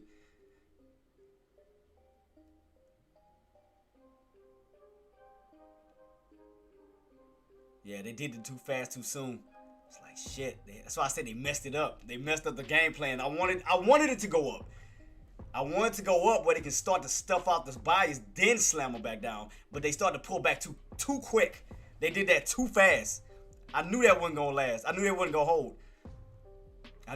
hold. On the short side, I knew that wasn't going to hold. That's why I was telling you guys, watch this area. Be careful chasing right here. Because now the buyers are they're trying to create a bear trap. Like right in between these areas. So just be careful. That's why I told you guys, you're just going to see a lot of ranging right here. Back and forth. You'll see a lot of back and forth right here. They did it too damn fast, man. Ugh. Now we're going to be possibly stuck in a damn range. Yep. Look like we may be ranging.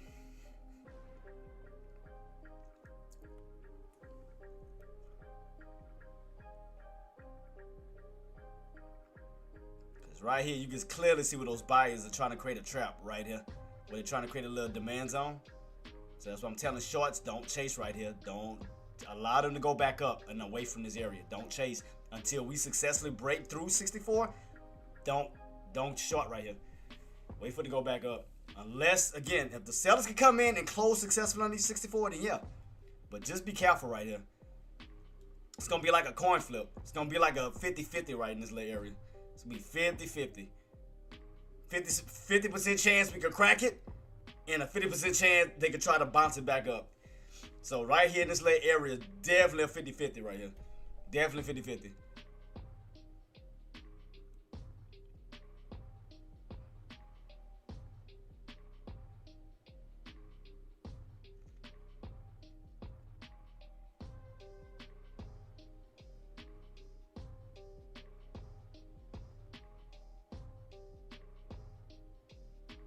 Keeping everything on watch, guys. Keeping everything on watch. Because I still see Vic still trying to build his way back up. I still see it trying to still build up. Slowly still trying to build. Oh, yeah. Oh, no, James. And I agree. No. Bears are strong. I was anticipating back up here. I was looking for an entry back up here to go for a harder slam. I ain't gonna lie. That's what I was waiting on. It's like, son of a... They didn't allow that second candle to build up where I was gonna try to catch him. That's what I was trying to go for my next entry, but they was like, God dang it. They messed me up. All right, so let's see. Can we successfully close back underneath 64? Because remember, guys, yeah, I was waiting on it too, boss. After that green candle form, I was waiting on one more to go up right into that trend line in that 66 for that possible bull trap, and I was ready to slam them. I was ready to slam them, but they started to pull back too soon. I was like, mother... They messed up my game plans. They messed me up. I mean, we all pulling. I mean, it is strong. They all pulling. And then look at Vix. Vix look like it's about to break that 2730. God, they messed me up. I was wanting that too. They missed my entry. Yeah, I know, but man, because like I was saying, because I was expecting, not the reason why I'm gonna tell you why, Jay, because I wanted them to go up to avoid like any ranging, because I wanted them to have so strong of a pull that they was gonna blast right through that 64 and aim right to that 62 without, buyers trying to hold a level and creating a damn range like yesterday. Remember, we stayed in the range for like 3 hours. That drove me nuts. Oh, I hated that. Because trust me, I still want to short it. I'm definitely want to short it. Yeah, I think so too, Luck. I think we're gonna fall back into the 50s. I mean, we're still in this downtrend setup. Man, they messed up my entry. God dang it, they messed me up. Dirty broads. they messed up my entry because they started too quick. I mean, they still looking good. Don't get it wrong. They still looking good, but they messed my entry up. Pissed me off. I was waiting on that second out because I was almost like they did right here. They did 1, 2 candles up, then they transitioned and yanked them. Damn, they messed me up. They only did 1 green candle right here. They messed me up. Messed my entry up. Bears, I love y'all, but man, y'all didn't let me get my entry. Ain't let me get my entry in. Selfish MFers. God dog it. Messed all my game plans up what I had. Damn it. They messed my entry up. I mean, it's still looking good, but they messed my entry up. Because you got to keep in mind, guys, now we're trying to go from the range of 64s down to 62s. God dang it.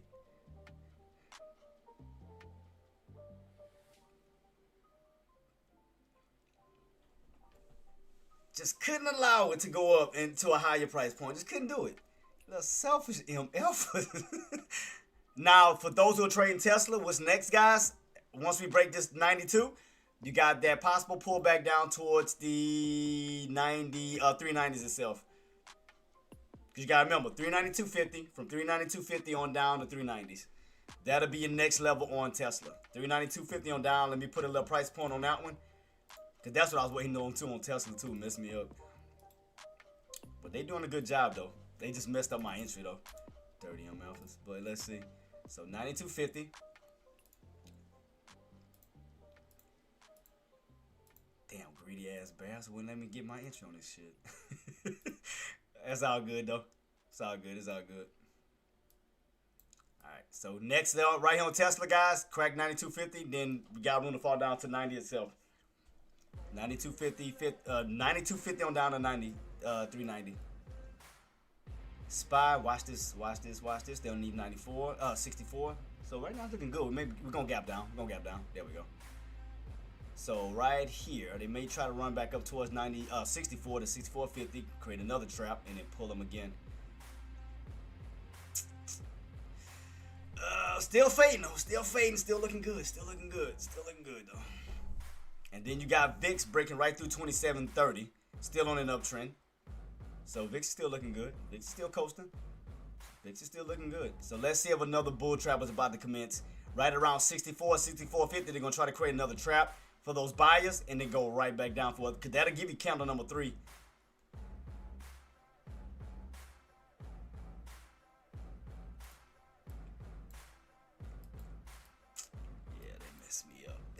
Damn it.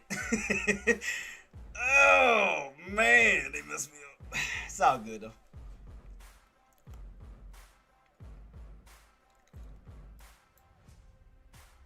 Yep, like I said, Jay and Lucky, my goal, I wanted one more green candle up towards that trend line, or even as high as 66, and then trap those buyers and then slam them. But they didn't allow it to go all the way back up. So that messed me up. I was like, you little bastards. But if y'all got in, I mean, you still looking good. Because you got candle number 3 right here underneath 64. Now you want that pull back down towards that 63 down to 62.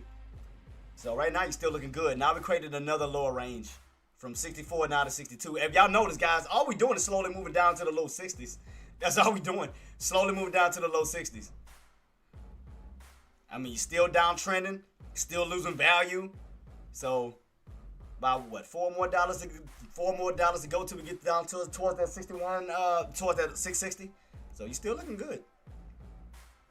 They just, like I said, they just messed me up on my damn entry though. I was trying. See what I mean? See? Let's see. Ran up towards 64.50. Let's see can they trap them.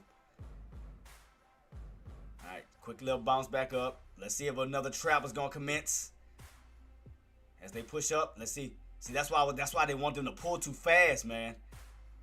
See what I mean? See what I mean? That type of crap. That's why they want them to pull back too soon. That's why they wanted them to run it up and then yank them. But see, when these buyers are trying to go for these little tricks, that's what I was talking about. Now y'all see what I'm talking about. That's what I'm talking about. That shit. That's what I was trying to avoid. Like, when they started to do that little surprise bounces, that crap. That's why they want them to pull too soon. How they pulled right to that 9 EMA like a magnet. See that? It went right to that 9 EMA like a magnet. Well, it's going to scare a few little shorts that's trying to jump in. That's why I was telling you guys, be careful right here for that liquidity grab. That's what I told y'all. Watch that 64. It's going to be tricky. I knew that. That's why I was waiting on it. I knew they was going to do something like that. But now you are back underneath that 9 MA. Now what you want to do is fall right back underneath the 64.50. Now that you didn't created that trap now. But I knew they were going to do some type of little quick squeeze somewhere along the line. I knew that was coming. I knew that was coming.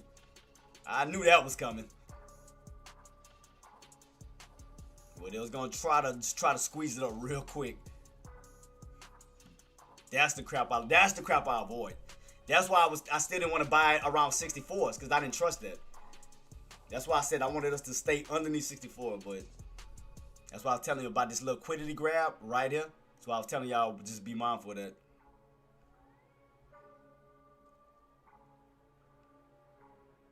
All right, they still commencing on that trap. All right, cool. All right, cool.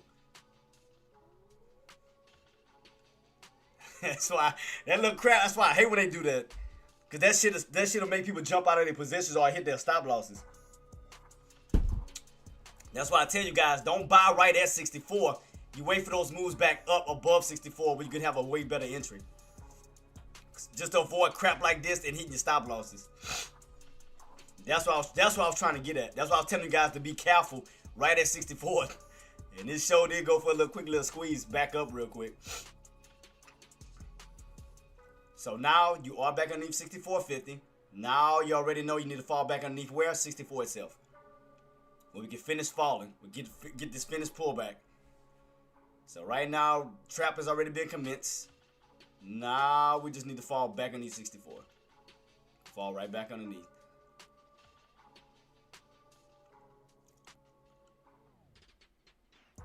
I just knew I just was waiting on it. I just knew they was gonna do something like that.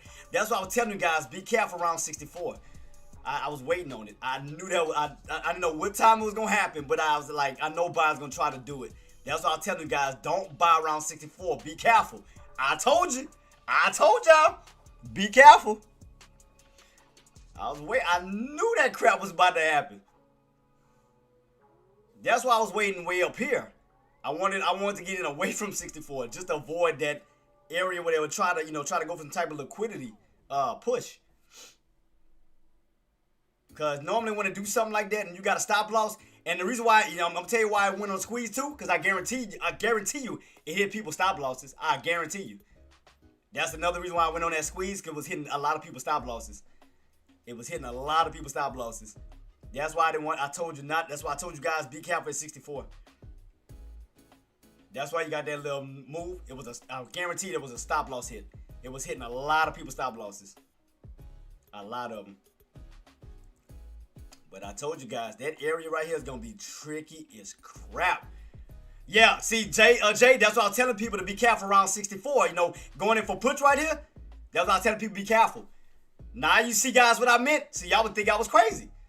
That's why I was telling y'all be careful at 64. That's why I said I felt like they did that too quick. See? And look what buyers are doing. See? Right around 64. That's why I was telling you, be careful.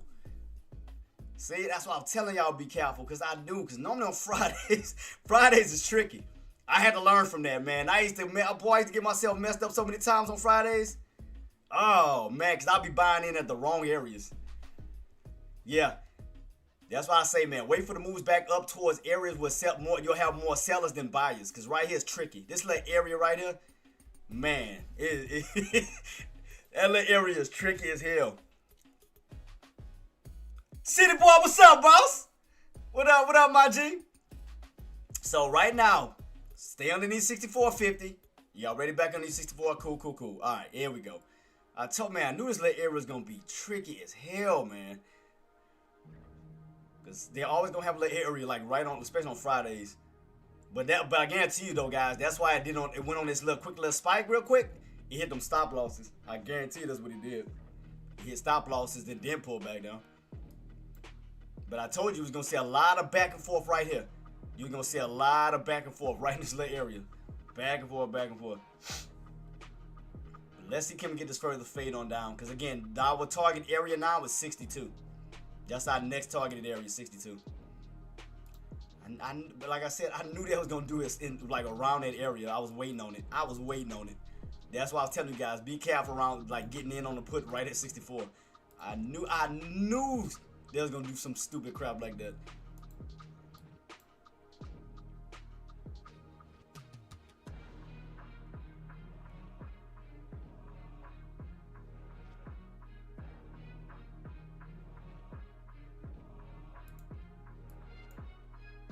Right now, still looking good with VIX. VIX is back above 27.30. Next level up is towards 28. So as long as that bad boy continues up, we should be continuing on down on SPY. But you see how it's trying to create like a little range? You see that, what I mean? You see? They're trying to create a little range instead of pulling all the way back down. See, buyers are trying to... See, I know what buyers are trying to do. Buyers are trying their hardest to fight to stay on top of that 64. But sellers just keep them underneath it. Keep trapping them underneath 64. Just keep trapping them. They're going to try, because I know they're going to be trying to create a range somewhere right around that 64. I know they're going to be trying to create one. But sellers, just keep yanking them. Keep pulling them up. Pull them away from 64. Pull them away from it. To avoid, them making a channel. A range. Because if not, if we put it like this, shorts, if we don't go on a pull away from 64, I'm telling you, buyers are going to try to play around it. Where you're going to see nothing but like chopping. It's back and forth, right around that 64. That's why I was telling you guys, be careful going in for a put right here. That's why I told you guys, be careful right here. That's why I got pissed off when they started to pull too quick. I was like, God dang it, man. They did it too soon. But Jay, that's why I was telling them to watch going in for a put right here at 64. That's why I was telling them to be careful right here. That's why I was telling them to be careful. That's why I was telling them to be careful around 64, because I knew it was going to be a lot of back and forth right around this little area. I knew it was going to be a lot of back and forth. That's why I was waiting on them to push it back up towards these highs up here. But right here, it's going to be almost a chop zone. Almost like a chop zone. Sellers, like I said, keep the buyers underneath 64 and pull away from it, because you don't want them to create like a little range. Get away from it. So that means crack 63.50s down to the 63s, down into the 62s. Get them away from 60. Get them away from it. Get them away from it. Keep pulling. Get them away from 64. I'm telling you. Because they're going to try, if not, they're going to try to create a range right there. Keep them away. Keep pulling. Keep them away from it. Keep it away, because you can see what they're trying to do. They're trying to keep a range right here. They're trying to range, right here, boss. That's gonna be that little chop zone, right here. That's gonna be your chop zone. That's gonna be your chop zone, right around 64. It's gonna play back and forth, back and forth. That's why I tell you guys, be careful. Short, trying to go for a short right there. That's that little zone. There it is. There go that little trap zone, or that little chop zone. That's why, man. That's why it pissed me off. See, I wanted the sellers to allow the buyers to push up, away from it. That's why I got Jay. That's why I got pissed off. That's why I was like, damn it. I was like, they messed my game plan up, because I wanted it to keep pushing up, away from that 64. Right when they started to pull right back to it, I was like, oh, here we go. I was like, here we go.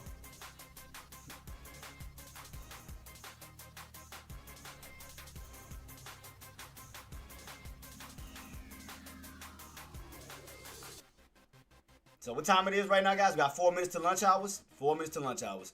Why? I'm telling you, watch 64. For right now, watch 64. That 64 for right now is gonna be a pivot. Underneath 64, yes, you'll have room to run down towards the 62s and lower. Above 64, yes, you'll have room to run back to retest 66. So right here's your pivot. 64 is gonna be pivot. Yep, so watch right here, Jay. Watch 64 right here, boss. So yeah, shorts keep pulling. Pull it, get them away from 64. Keep good, keep pulling, keep pulling, keep pulling. Keep pulling away from it. Don't allow those buys to get back up to it, because they're gonna try to range right back and forth, back and forth. That's what we want to avoid. We want to avoid that crap. Because you remember how long we stayed in that range yesterday for about damn near 3 hours. Because today is Friday, man. Especially with time decay, 0 DTEs. Yeah, we're not on the type of time today on with spot today on that crap.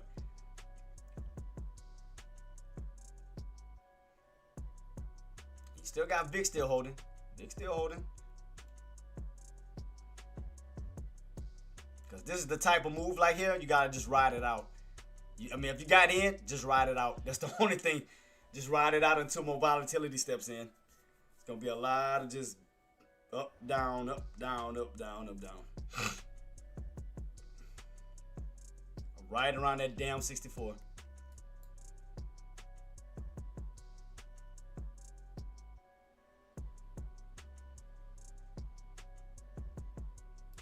Because you notice, guys, the volatility starting to lighten up just a little bit. The volatility starting to lighten up just a little bit as lunch hours is rolling in. So again, shorts.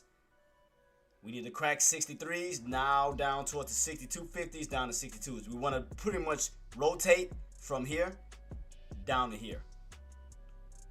Stay away from, I'm telling you, stay away from 64. Stay away from it. Because other than that, I'm telling you, it's gonna be back. See what I mean? It's gonna be back and forth. I told you 64 like a damn magnet. It's gonna be like a freaking magnet. See how buyers are trying to go back up to it?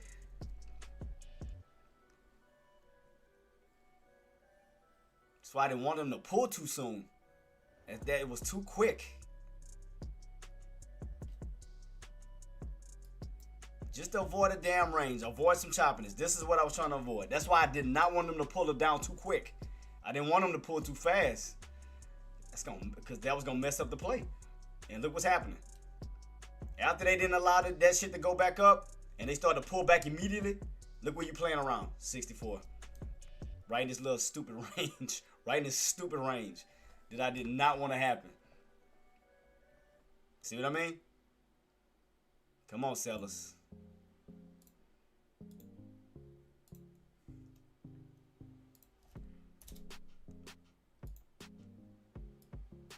I'm gonna try to create like this little. So stay underneath 63.50 and pull back down to 63s, down to the 62.50s. See what I mean? See what I mean? Like a magnet. See what the buyers are trying to pull back up to? I told you. Like a damn magnet. I told you. That's what I was trying to avoid. See? What I told you. Like a magnet. Alright, Let's go, guys. Come on, sellers, man. Get away from the 64. Trap them again and go for this next leg down. Get away from 64. Trap them and pull.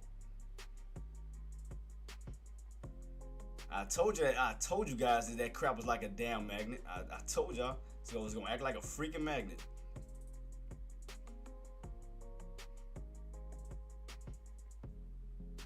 See? That's why I did not want them to start pulling down too fast. Too fast right into this little zone. Too quick. And look where you finding you were back up to like a magnet. 64. See what I mean? That's what I was trying to avoid.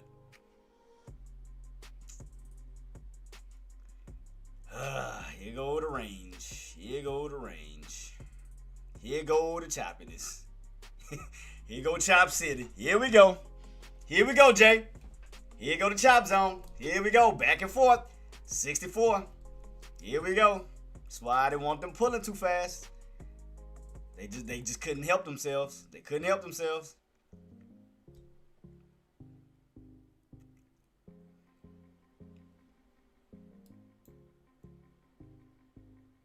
What we got left on this counter? 3 minutes. 3 minutes. 3 minutes. 3 minutes. Oh boy, here we go. Let's see. Let's see. I'm trying to figure this out, guys. To see, again, I mean, the main area is 64. Like I said, shorts just stay underneath 64s. Bias, that's gonna be your floor. That's the area you need to get back on top of. But as I told you guys, it was gonna be a back and forth battle right here. Back and forth, back and forth. Come on, sellers, follow through, follow through, follow through, follow through. There we go. Come on, man. Right back up to that 9 EMA. Now we just need to follow through. Fall back underneath 63.50. Pull your way back down to 63, down into the 62s. This candle needs to flip. We need to see this candle needs to be a third red candle down. Third red candle down. We need to flip it. We need to flip it. And the reason why I say, guys, we need to flip it to avoid staying in this range. So that's why we need to flip underneath 63.50 and fall back that way. Just to avoid a range, because you already know on Fridays, oh my gosh, like I said, especially with people with 0 DTEs and you get caught in the range, man, it's going to eat up all those damn contracts. You're going to see nothing but time decay. That's the thing. Especially on Fridays and you're using today's contracts, you don't want to get caught in the range. That's the thing. That's what I was trying to avoid. That was just going to get the continuation sell-off. Here we go. 64 like a magnet. I told you. Back and forth. Back and forth. That's what I was trying to avoid. That crap. And there you go, your chop zone. I knew that was coming. When they pulled too quick, I knew that was coming. I knew that was coming. That's why I was warning. That's why I was warning all of you guys, especially shorts. I say watch 64. Watch, jumping in on puts at 64. You see what I mean? See what buyers are trying to do? Get back on top of what? 64. Thus creating a what? Range. Thus creating a range. And there you go. There you go your chop zone. What time it is? Got 20 seconds. If those buyers close back on top of 64, we're about to see. We're about to see. You got to keep in mind, guys, it's lunch hours. The volatility is going to start to change up a little bit. Volatility is going to start to change up. So that means buyers are trying to hold on top of 64 because they're trying to build their way back on up slowly. Where we at right now? So watch your 64 level. Just watch 64, see how we about to close out. Oh, yeah, we already open, huh? Oh, did we close on top of 64? Oh, we underneath it. So watch your 64. See, buyers are trying to get back on top. See that? See, buyers are trying to reverse it. Sellers, you need to get back underneath it.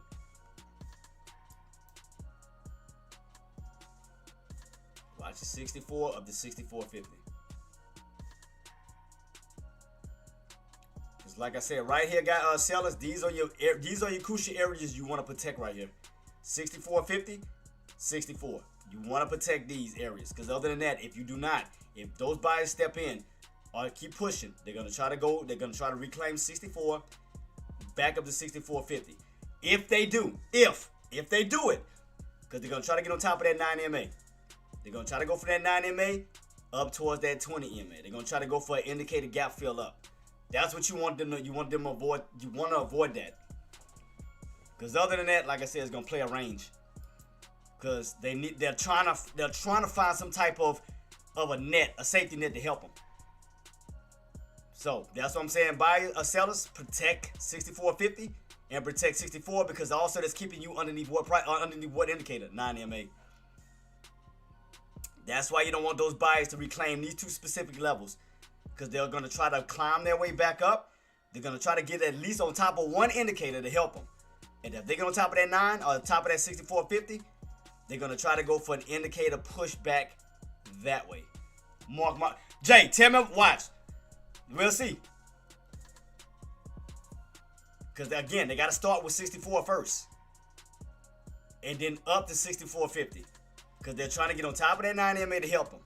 And then from there, they're going to try to push their way back up towards 65 that way. That's why I'd sell shorts. You need to protect these two specific levels. Keep them underneath that 9 EMA. Because other than that, they're going to try to create a stairway back that way. They're going to slowly try to climb up. That's why, and here's where your range is coming from. And what I told you. See? Oh, man. See, let's see. See what I mean? See what I mean? Now you see why I put a price point at 63.50? Because you're only 50 cents away from what price point? 64. And then 64, what's next? 64.50. And what are those buyers doing? Slowly trying to creep their way on up, trying to climb their way back that way. One candle, two. What I told you. What? I can't make this up. I told you. They're going to try to get above 64.50 and try above that 9 EMA because they're going to try to go for an indicator gap fill up. They're going to try to go. That's why I told you. Shorts, watch 64. Do not try to go for a short here because this could be a trap. This could be a trap. And then look what's happening. There go your trap. I told you.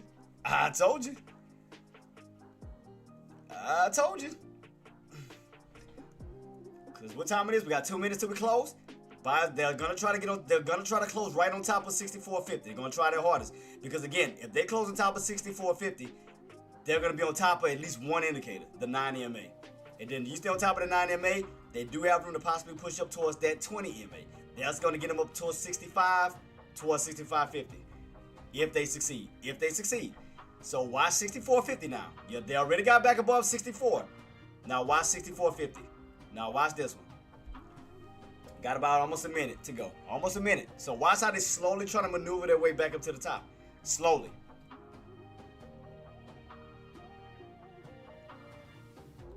Watch. Watch this. Watch. If they succeed. Let's see if they're going to stay on top of 64.50 real quick. Let's see if can they stay on top of it, can they close on top. Because once they get this candle closed on top, then candle number 3 is going to play off of 64.50 and try to continue his way on up. Where they're trying to go for a rotation. They're trying to rotate it. Got 1 minute left. 1 minute left. Watch 64.50. They're already trying to hold on top of 64. They already got one level. They're trying to get this second level. Let's see on how they're going to close, guys. Let's see on how we about to close. Let's see. Got about 20 seconds left. Let's see how we about to close out. That's why I was telling you guys to be careful because I knew it was going to be like a demand zone, like right in this area. That's why I was telling shorts to be very careful right around the 64 because I knew that demand zone was coming. Because you remember I told you that was going to play a psychological level around 64. 64.50. I knew buyers going to step in somewhere. See? Let's see what this third candle going to do. Let's see if that third candle going to try, with a capital T, try to get back above 64.50 up toward that 20 EMA. Let's see. I want to see if they're going to try to go for it. Because that'll be candle number 3. But let's see. Because they're right here. They fighting where? 64.50. If they can succeed, that'll give you 3 candles up. That'll give you that third green candle up above 64.50 on up towards 65. Because I want to see if they're going to try to go for that indicator gap fill up real quick. That's what I was telling you guys. Shorts to be very careful. So let's see. Yep, there you go. 64.50. Let's see, can they succeed? Let's see if they have enough buying strength to do it. Let's see if they have enough. Because right now, they're on top of that 9 EMA. See that? They're on top of that indicator. They're on top of that indicator right here. They're trying to, if they can hold and succeed, they're trying to go for indicator gap fill up. Let's keep it on watch. Let's see where we go. Sellers, you already know what to do. You need to block. Again, you need to protect these two levels. You need to trap them and bring them back down underneath 64. Other than that, they're going for a third green candle up. Gap fill towards 65, right towards that 20 EMA.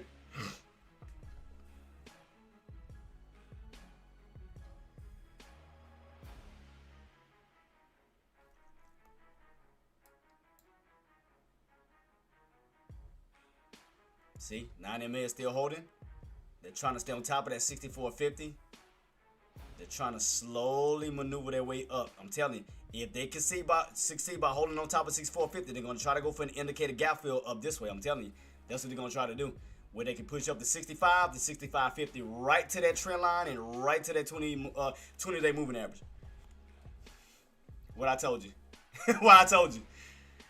What I told you. Let's see if they're going to do it. So right now, 64.50 holding, up towards 65. Then after that, 65.50. Let's see if they can do it. Let's see if they're going to do it. If they have enough strength, they should be breaking through 65 or the 65.50. Watch, tell me I'm lying. We'll see if we do it. 65 first, and then up towards 65.50. Let's see.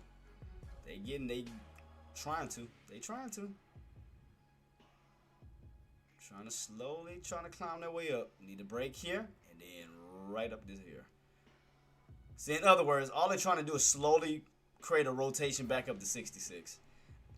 They're just trying to slowly create a rotation back up this way. All right, 65 is holding. So all right, let's see. All right, sellers, bring them back underneath 64.50 if y'all wanna maintain. All right, there we go. 64.50. All right, sellers, flip it. Flip it back down underneath 64. Trap them. Come on. Trap them. Don't let them get on top of 64.50. Trap them. There we go. 64.50. All right, back down to 64. All right. The sellers wouldn't about to allow that one. Came up to 65, right back underneath 64.50. Okay, 64. All right, seller step back in. All right, I was just making sure. All right, they got back in. All right, here we go. I was just making sure. All right, they came back in. Right back underneath what price point? Where did you see a green and red move? 64.50. All right, so they trapped them. So they succeeded. All right, they succeeded on it. I'll give them that. All right, I'll give them that. They held it. They held it. they held it. I give them that. They did it. I give them props on that. Sellers came in and brought those buyers right back underneath 64.50. Cool. All right. What we got left on this candle? Keep them underneath. But I told you guys you're going to see a lot of back and forth. 64. All right. Back underneath 64.50. Want to crack back underneath 64. Back down to 63.50. Because again, shorts, if shorts have it, you want to go back down towards 62. But I knew that 64 was going to be a beast. I knew that was going to be a problem.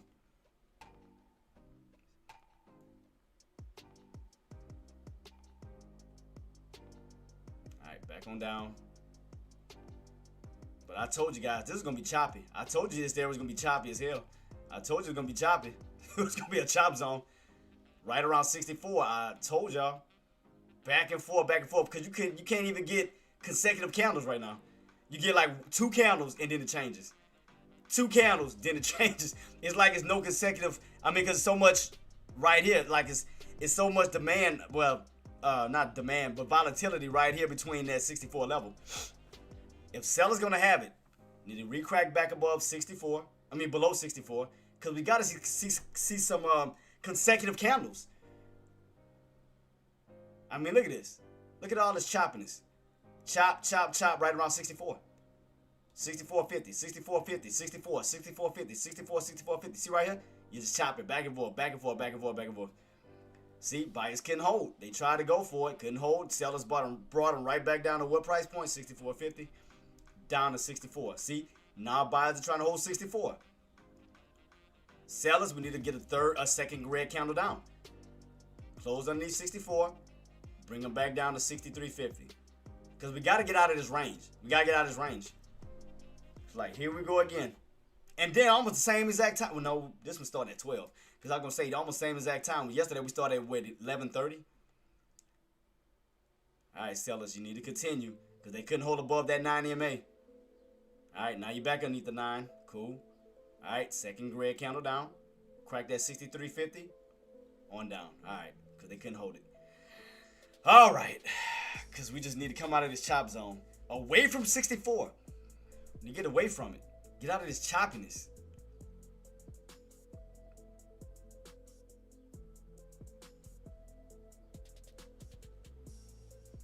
Chop, chop, chop, man. Even look at Tesla. Chopping right around 395. But you are back underneath 395. And we already know the game plan to go back down to is what? 392.50.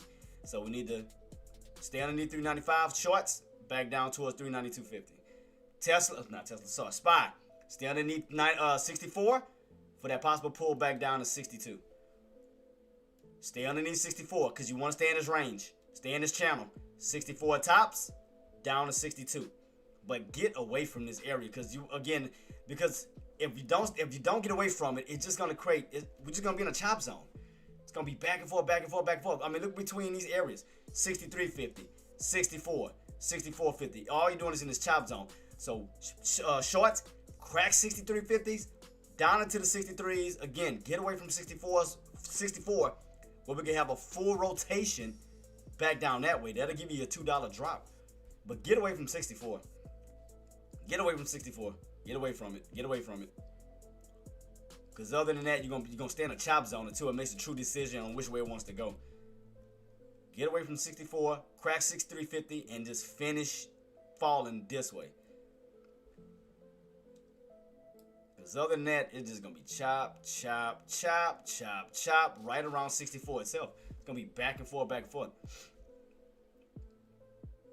And especially if you're using a 0 DTE, like I mentioned, you got to worry about time decay. You got to worry about expirations. You got to worry about all that as time progresses, as time keeps moving forward. Because it's not making a true decision yet. It goes up right around these areas of 64.50 up to 65. Then it comes right back on down, 64, 63.50. It's like it's still trying to figure out which direction it wants to go. Because you got buyers sitting right here at 63.50. You got sellers sitting around 64.50 up to 65. So sellers are sitting here. Buyers are sitting here. Thus putting 64 right in the middle. See what I mean? And then look where you find yourself right back up to 64. See what I mean? Chop zone. Chop, chop, chop. See? So, my thing is, I would just say if you don't want to trade right now, don't force a trade. Wait until you get out of this range. You wait until you get out of this range if you want to. If you want to wait. Until you get way out of this 64, depending on which direction you're aiming for. Longs, you already know you got to get back above 64, 64.50. Shorts, stay underneath 64, crack 63.50 on down towards 63 to 62. But get the hell away from 64. Get away from it. Get away, because you can see on how powerful that is, on how it acts like a magnet. It's like a powerful magnet, 64, because you can't get away from it. I mean, you fell all the way back down to 64, then you cracked underneath it, rebound 64, pushed above 64, back down to 64. It's like a magnet that keeps yanking you back and forth around it. That's why we need volatility to step in to give us that true direction. See, sellers we need to come in aggressive at 64 and yank the crap out of them.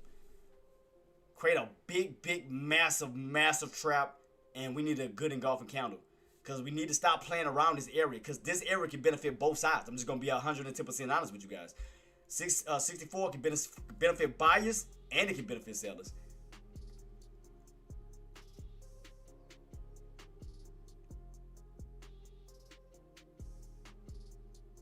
But yeah, stay underneath 64 and yank. I mean, we need a hard pullback away from it. We need a hard pullback away from it. Because we don't want to give buyers the benefit of the doubt or have them try to push their way back up. We need to take it out. We need to, again, create more fear, create more of a trap, and drop them. Because other than that, they're going to keep playing around this area. They're going to keep playing around this area over and over and over. Which I know is going to become frustrating. Because we dealt with it yesterday. We was in a damn range for what? Damn near 3 hours. We had to wait. We had to wait until it made a true decision. And you see, look once again, 64. See what I mean? I told you that area can benefit both sides of the party, up or down.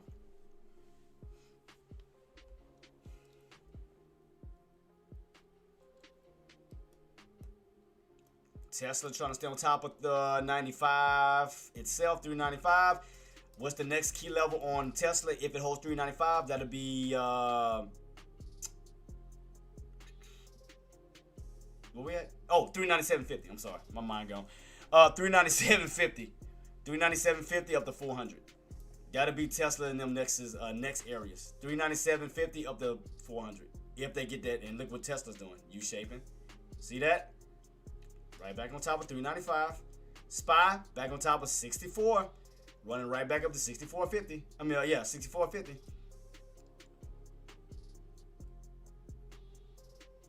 Still in the chop zone. Buyers are trying to break above 64.50.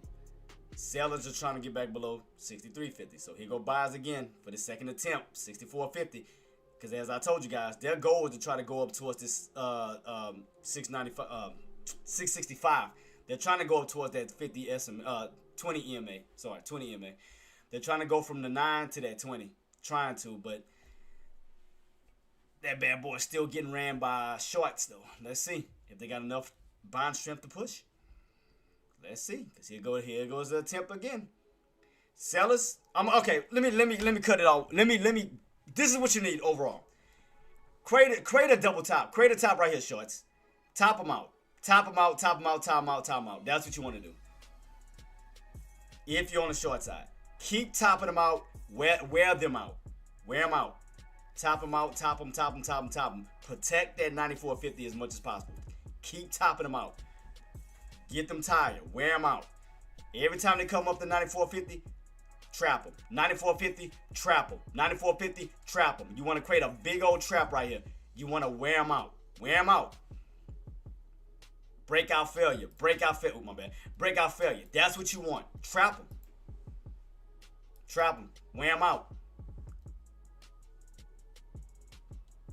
But if they do so happen to break above 64, I'm telling you, they're going to go for that back up towards 66. They're going to try to go for a possible U-shaped pattern back up. Because what they're going to try to do is turn 64.50 into support. But they're going to try to flip the trap. This is where you come in at and trap them. Keep them underneath 64.50. Keep blocking them. Every time they go up towards 64.50, keep blocking them, keep blocking them, keep blocking them. But if you notice, they're trying to create a squeeze. They're trying to. That's why this area is important. Block them. But I see what they're doing. They're trying to get that 90 MA to curl up. See, they're trying to stay on top of that 90 MA. Once again, see that? They're trying to utilize that. They're trying to get that MA to curl up. They're trying to use it to the best of their ability. That's why these areas, I told you, 64 is going to be crucial. 64 is going to be so damn crucial right now. It's going to be very crucial. Very, very crucial. That's why I told you, sellers, these are your areas you need to protect. Trap them as much as possible. Create these top outs where we can start to flip it. Top them out. Top them out, wear them out. Wear them out as much as possible. Wear them out. Don't allow them to get back above 64.50. Let them know like this is the end. This is a dead end. They cannot get back above 64.50. Keep blocking them over and over and over and over again. Even don't matter how many times they keep trying. Block them, block them, block them, block them. Trap them. So far, so good. You've been trapping them, shorts, but keep them underneath. Because what they're trying to do is they're trying to find every which way to move their way back up. They're trying to use every price point possible. They're trying to stay on top of 64. Trying to move their way back up to 64.50. They're trying to find a way back up that way. You gotta stop them from doing it. You gotta take every floor away from them before they can have enough buying strength to try to go for a squeeze and push their way back up. That's why 64 is so important, and staying underneath 64 is so damn important. You don't want to, again, don't give them that floor of 64. I'm telling you, because no matter how many times you pull them back, they're trying to use that 64 to find their way back up. That's why you need to trap them and shut them down underneath 64. Because they're going to slowly try to find a way to creep their way back up. Shorts, take them out. Bring their ass right back underneath that 64. Let them know it's nowhere in hell they getting back on up. Keep creating lower highs. Keep creating these tops. Let them know they don't have enough buying strength to do it. Take them out. You want that downtrend to continue. Take them out. No matter how many times they keep trying to bounce, keep trapping them. 64.50, good. 64.50, good. 64.50, good. Now take them out at 64 itself. From 64, now your next level to take out, 63.50.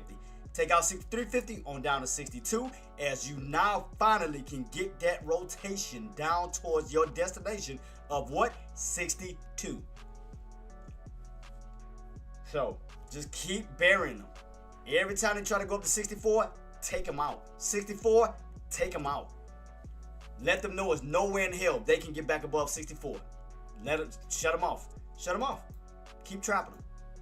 64.50 they tried, rejected. 64.50 they tried, rejected. Now from that area, move them on down. 64, turn that into resistance. Move them down to 63.50. Keep pushing them down. Don't allow them to keep using these levels, because they're trying to find a way to range. They're trying to find a way to create procrastination, because they're trying to stop you. They're trying to stall you out. So if you notice the range is still holding, right? Because buyers are still trying to find a way through. They're trying to find a way through 63.50. Now they're trying to find a way to 64. They're trying to create a whole higher low. They're trying to go from 63.50, 64, because they're trying to find a way to break their way through that 64.50, because they know how strong that area is. That's why they're trying to gather up as much as they can, because they're trying to go for a powerful push above that 64.50. They're trying to find some type of way to get through it. They're trying their hardest to find a way to break through that 64.50. They're trying to get as many buyers as possible to try to go for a harder push, because they know if they hold 64, it doesn't take much to break through 64.50, because that's only 50 cents away. Because if you notice, look what this lower shadow is. See, your buyers came in where? 63.50. Then they moved their way back up to where? 64. Only putting you from where? 50 cents from pushing through this strong resistance. See, they're slowly trying to climb their way up. They're trying to break through. Again, I told you, they're trying to use that indicator to push up to that indicator. They're trying to go for an indicator squeeze. They're trying to go for an indicator gap fill. They're trying to find a way in every which way to break through the 64.50. Sellers, this is what you need to block. This is what you need to protect. Stop them. Stop them. Even if they squeeze up, create another big trap, a bull trap, and bring them right back down to 64.50, just like they did right here. They tried to squeeze up towards 65. Where did you bring them back down to? 64.50. Create another one. If they break out again, block them. Bring that body of that candle right back down to 64.50, because that's showing that it's holding up a strong resistance, that they cannot be broken. No matter how many times they keep going for it, they keep getting trapped. Breakout failure over and over. Trap them right here. Stop them. Wear them out. Get them tired. Stop them. Stop them, stop them, stop them. But especially what sellers need to do is come with a more of an aggressive pull. Scare the crap out of them. Stop giving them floors. Take out 64.50. Take out 64. Take out 63.50. Let them know it's nowhere in hell they're going back up. Create a huge engulfing red candle. Let them know, and again, create as much fear in those buyers as much as possible. So as this third candle is going up, create a breakout failure right here. Breakout failure. Stop them. Don't let that third candle succeed up. Stop them right here. Stop them. Stop them. Stop them. Create it. Create a stop. Create a huge brick wall. Prevent them. Because what they're trying to do, as I told you guys, they're trying to utilize that indicator. They're trying to stay on top of that 9 EMA to try to go up towards that 20 EMA. They're trying to get those indicators back to work in their favor. Starting off with the 9 EMA. See that? They're trying to use the 9 EMA and then right up towards the 20 MA. They're trying to get those two indicators to work in their favor because all they got to do is get above 65. Hold above 65, then they're trying to slowly maneuver their way up towards 66. Because once they get those indicators working in their favor, what's the next indicator up? Your VWAP and your 200-day moving average. That's going to put you right up towards 67. 67 to 67.50. Where they're trying to go for what? A U-shaped pattern back up towards these tops right here. Where you ran up to, got rejected, back on down. See, buyers are slowly trying to create a U-shape. They're slowly, you can clearly see it. They're slowly trying to create a U-shape from 63.50, 64, 64.50, and you're slowly trying to maneuver their way. Sellers block them right here. Create another breakout failure. Prevent them from doing it. We want to get that continuation sell-off. Stop them. Right here. Block them right here. Block them right here. Let's see, can we hold, stay underneath it? Where we at right now? See how they trying to get above that what? 64.50. Block them. Sellers, this is your territory. Block them. Protect your territory. Create another breakout failure. If they break out, they're gonna try to now turn that trap against you. Excuse me. They're gonna try to turn the trap against you. Instead of being a bull trap, now they're gonna try to create a bear trap. See, candle number 3. Trying to do what? Go for an indicator gap fill. From that 9 MA to that 20 MA.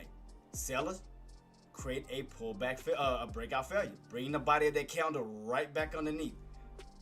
We want to see a possible green or red move like we got before. Ran on up, 64.50.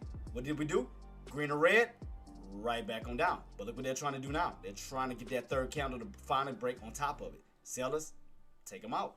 Bring it back down.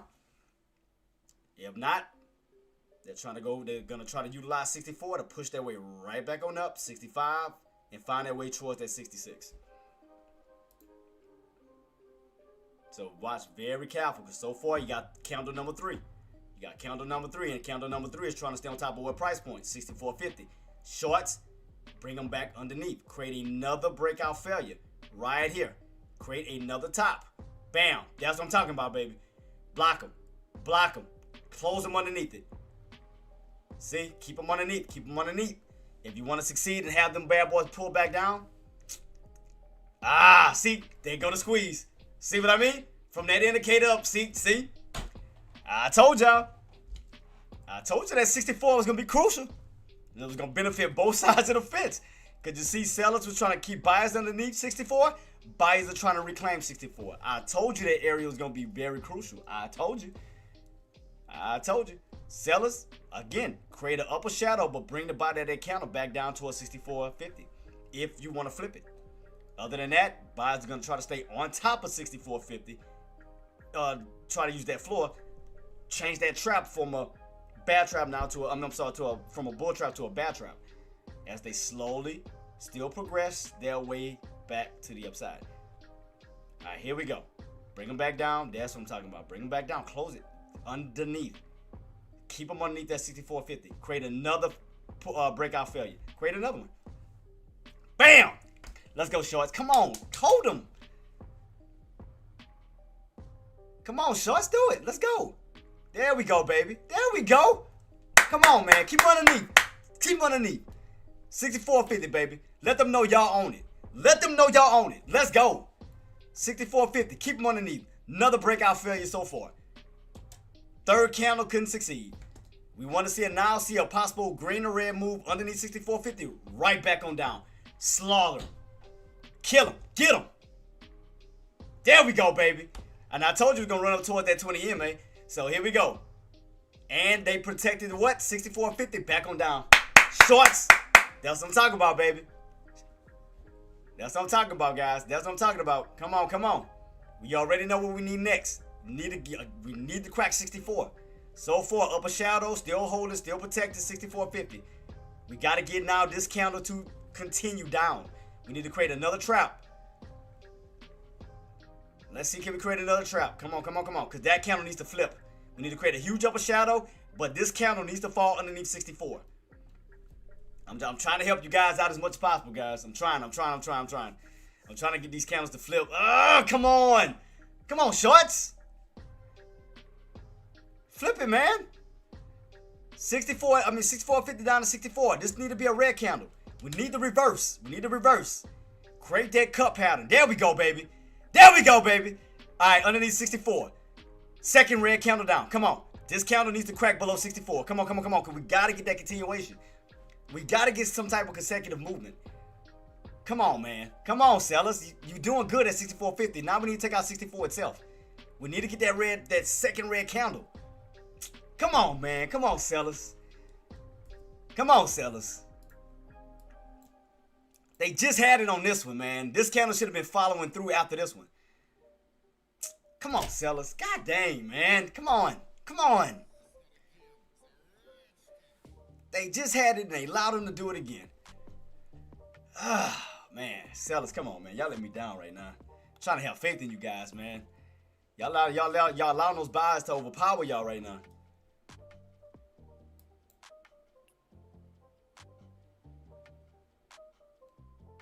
Yep, see those buys? They got right 64 again, man. That's why I told you we need to crack below 64. Now, unless, what time it is right now? Unless these bad boys can create a massive bull trap, I mean, that'll definitely strike fear in those buyers. But unless those sellers can trap those buyers and yank them all the way back down, I mean, which would be a huge bull trap. But right now, let's see. Come on, sellers, man. I was rooting for them too, man. I was rooting for them. They had it. I was waiting for this candle to start it off. I mean, which we were starting off, but this one didn't follow through. Buyers came right back in 64 and pushed it right back up. Unless we could create a massive bull trap. That means that after this, sellers need to come in and pull them right back down underneath 64, down into the 64.50, 64s, and then drop them. But right now, buyers done bought right back on up. See? Sellers, come on, man. But I told y'all, man, be careful around that 64. Told y'all that was going to be a beast. I told y'all 64 was going to be a beast. And it was going to be like a damn magnet. That's why I knew what majority of all that choppiness was going to be. Right at 64. And look at that. Look at that buying momentum coming in. Look at this. Trying to rotate their way back up. Because we could not get that 64 crack. Buyers came in and started to push their way right back on up. God dang. Let's see. We'll see. I was rooting for these bad boys, man. I was rooting for them. God, dog. Let me down, sellers. Y'all let me down so far, man. I was rooting for y'all. Man. The only way, like I said, they can still pull. What we got left on this counter? I don't know if they're going to be able to do it. Got a minute left. Because like I said, the only way if they can create a massive bull trap, they have to pull it back down underneath 64.50, 64 itself. And let's see. Are they going to do it? Ooh, so they look like, okay. So are y'all, let's see. Are y'all going to create that big bull trap? Are they going to do it? Back underneath 64 again. 64.50. All right, get this candle to flip. Come on, baby. Come on. Create that massive bull trap. All right, you back underneath 64.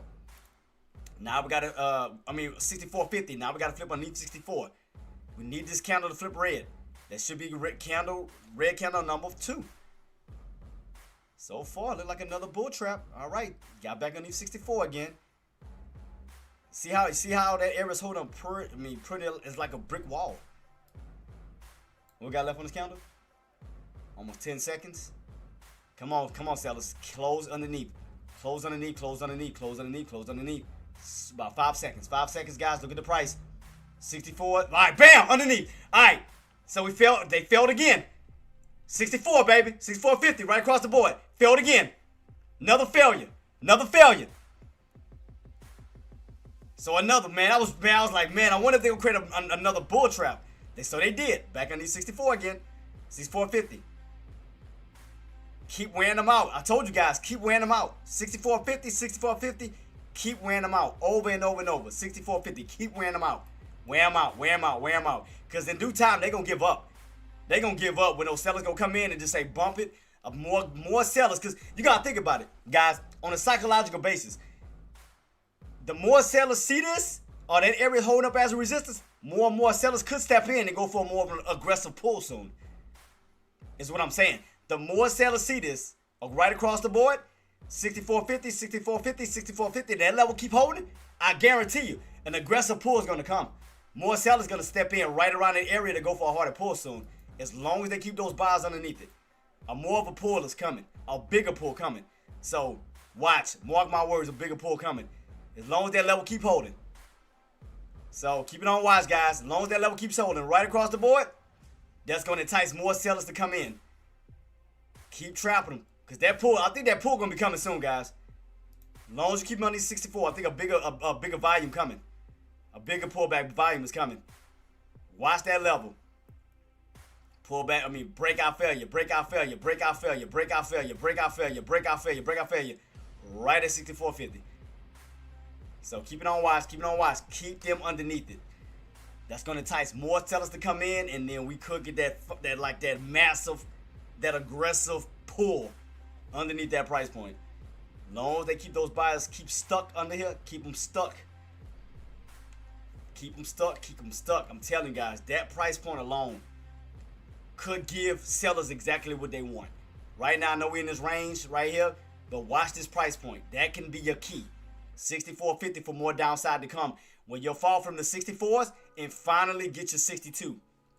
Keep trading, just keep trapping them right here. Keep trapping, keep trapping, keep trapping, keep trapping, keep trapping. I know it's taking some time, guys. I know, because like I said, normally on Fridays is, I know how Fridays get. I got about, I'm going to be heading on out, guys, because it's already on Fridays. You already know how I am with that. 1 o'clock going to be rolling around. So, guys, you got about 18 more minutes with me. If y'all have any more questions, comments, or concern, as I do leave you guys, like I told you, watch that 664.50. Shorts, you need to go back underneath 64.50. Longs, stay above that 64.50 for that possible push up or that rotation back up towards 66. Because you got to keep in mind, you're still above 64. You're still above 64. 64 is still holding for the buyers. And 66 is still holding for the shorts. So, sellers, what you need done, take out 64.50, crack 64, because again, we want to get that rotation down towards 62. Longs, you need to hold 64 for that possible rotation up towards 66. Because like I told you guys, look at it from a $4 channel standpoint. You got 62 bottoms, you got 64 mid, and you got 66 tops. And as I told you guys, 666 is going to play a major role. But right now, where are we getting hammered at? Where are we getting stuffed at? 64, 64.50, 64.50, 64.50, 64.50. Keep stuffing them. Because again, that's going to entice more sellers to come in soon. It's going to get more aggressive soon. Give it some time. As long as that area is holding, I'm telling you. Because other sellers are going to see that. And then more may join to come in for this party. To come in for more of an aggressive pull coming. Because you're underneath the 220 EMA. Once you get that fall back underneath that 9 MA, then all hell is going to break loose towards the downside. So, guys, shorts, get ready. 664. As long as they hold them, more sellers can be coming in. More sellers can be coming in. So, just get ready. Get ready. Keep it on watch. We could be seeing an aggressive pull coming. I can't tell you the time. I'm just, I love y'all to death. I can't tell y'all the time. I don't know. Look at the value. Look. Bam! Ooh! Let's see. There go that volatility. I told you, boy, it's going to entice more sellers. We may see it coming. Get ready, guys. Get ready. I told you to keep that on watch. Because as long as that area hold, that's going to entice more sellers to come in because they are blocking those buyers right here. And there you go. Gotta love it, baby. Gotta love it. What time it is? Got about 10 seconds. So let's see, can we get this candle closed underneath 64? We got about 5 seconds, guys. 5 seconds and we'll be closed underneath 64. In a matter of 5, 4, 3, 2, 1, gap down underneath 64. There y'all go. Finally got it, guys. Patience, baby. Patience is a virtue. 64.50. Now down to 64. Now can that downtrend commence and finish? From 64, finally giving you guys your 62 targeted area. Look at that. Upper shadow, upper shadow, upper shadow. Breakout failure, breakout failure. There you go, guys. You're welcome. You welcome. Love y'all. Y'all welcome. Finally got it. Finally getting it. Because you back underneath all your crucial areas. 64.50, 64, and now we just need to continue on down. So, as I told you, Many other sellers was gonna see that you was getting blocked constantly at 64.50, 64.50. And I told you guys, more sellers was gonna see that. More sellers were gonna join in and go for even a harder pull coming. Y'all welcome. Love y'all. Anything for y'all, I got y'all. So guys, Queen, I held on. I waited. I kept watching. What price point? 64.50, 64.50, 64.50, 64.50. Kept watching it.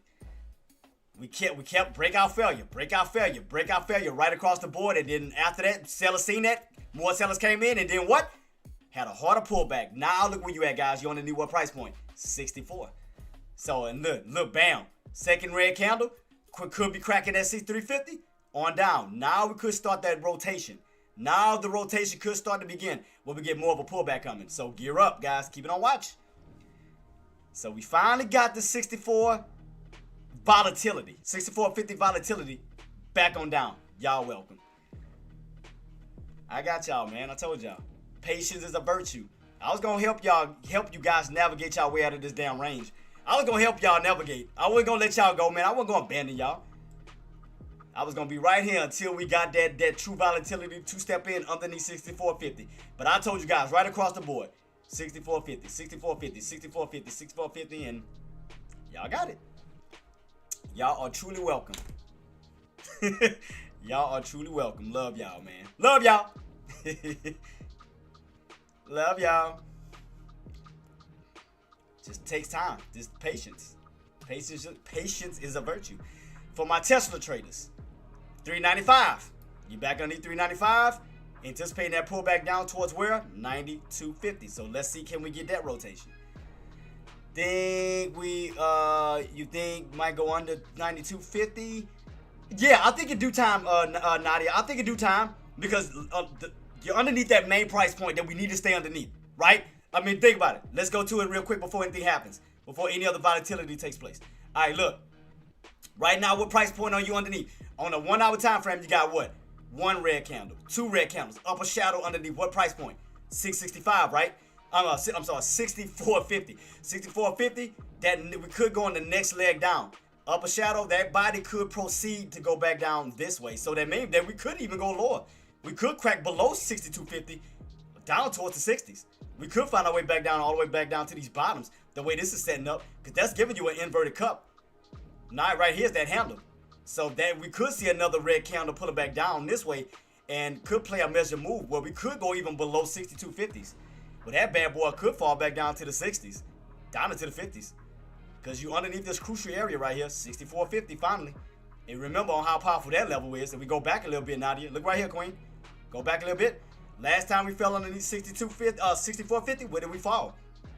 60s, 660s. And I mean, I know we started from these bottoms down here. I know we started from like the 650s. But then once we got rejected at 64.50s, we came down as low as 62s, down into the 660s, and right around this little area here. So matter of fact, hold up. I think I may see a little range. Hold up, Nadia. Hold up. That we could fall down into.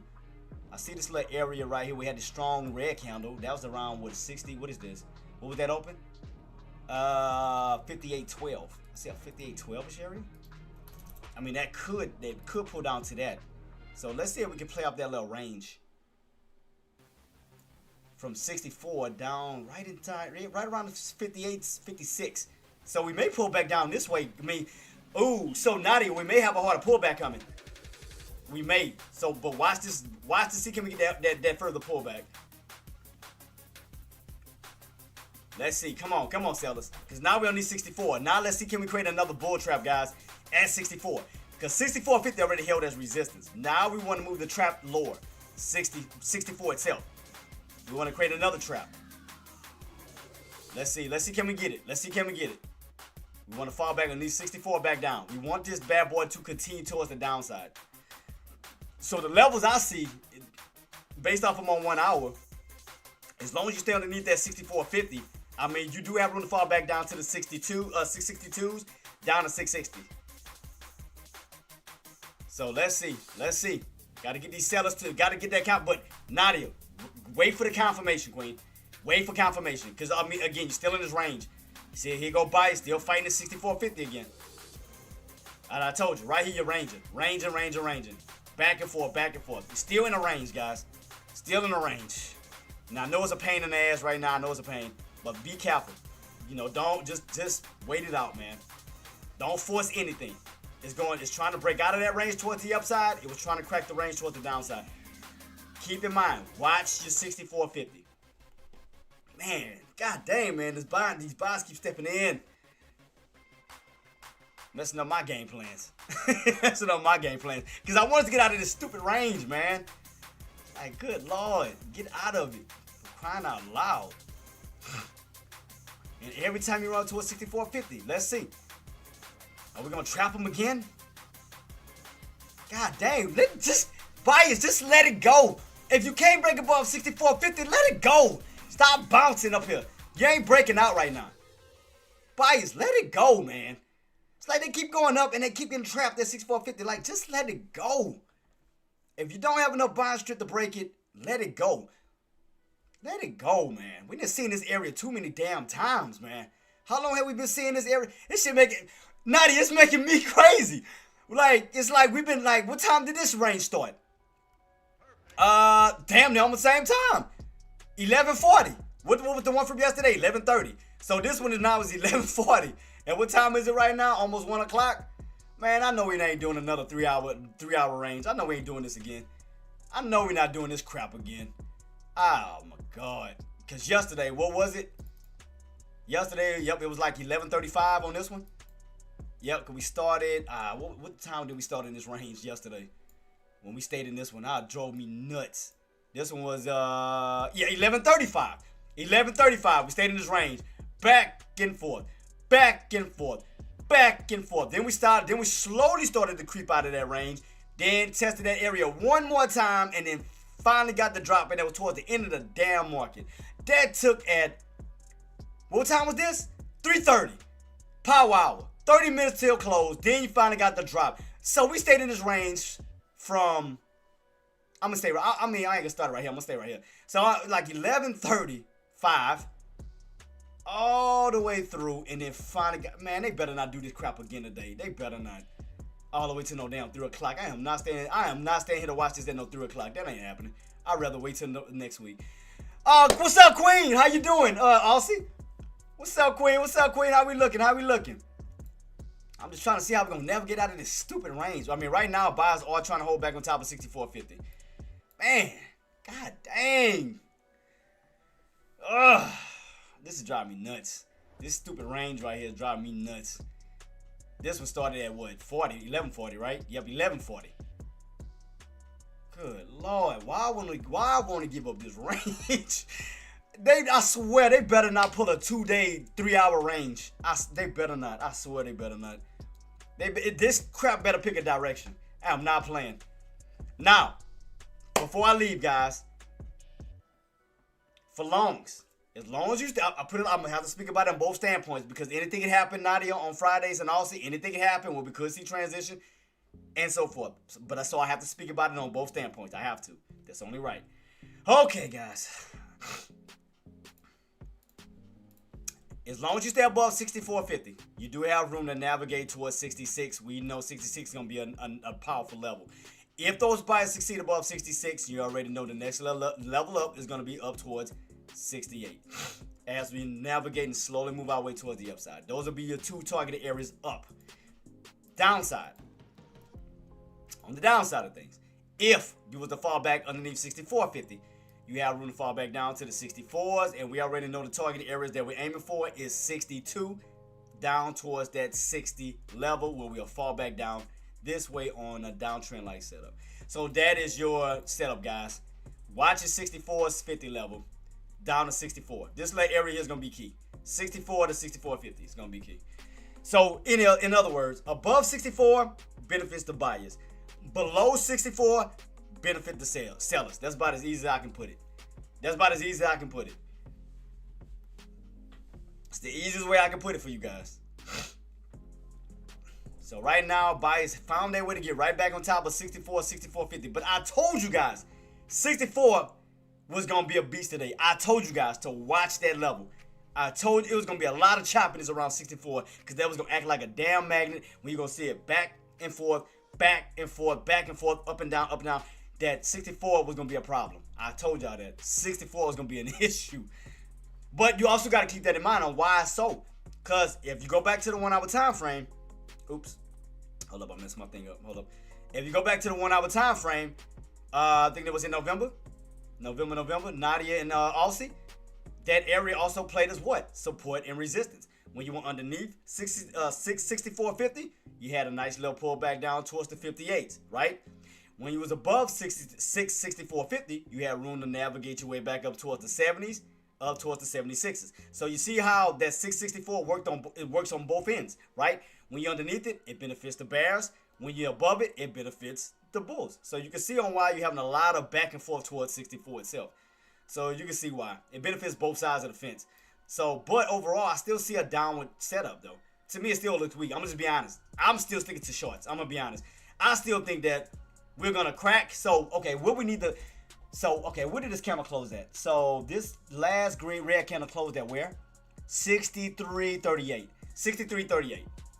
So, if we can crack on these 63.38, we can proceed on down, thus giving us that third red candle down towards 62s, possibly even down to the 60s. So, we need to crack underneath that 63, what was it, 63.38? 63.38. 63.38, get this candle to flip red. That'll be a third red candle down. And I still think it's weak. I don't care. I don't care what all that bouncing is doing. I still think the market going down. I don't care. I still think the market is going down. I'm not changing my mind on that. So, I still think the market gonna come down. Still think we're gonna find our way back down towards. Because, I mean, think about it now. How many times I called it and it hit those prices, right? How many times I did it and we hit those prices exactly.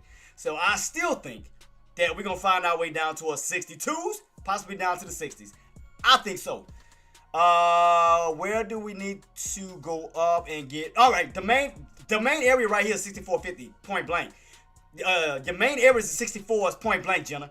Again, above 64 can benefit the buyers. Below 64 can benefit the sellers. So think about it. It's either $2 up or $2 down. That 64 in general is going to be a pivot, a huge pivot point. It's going to be a pivotal level.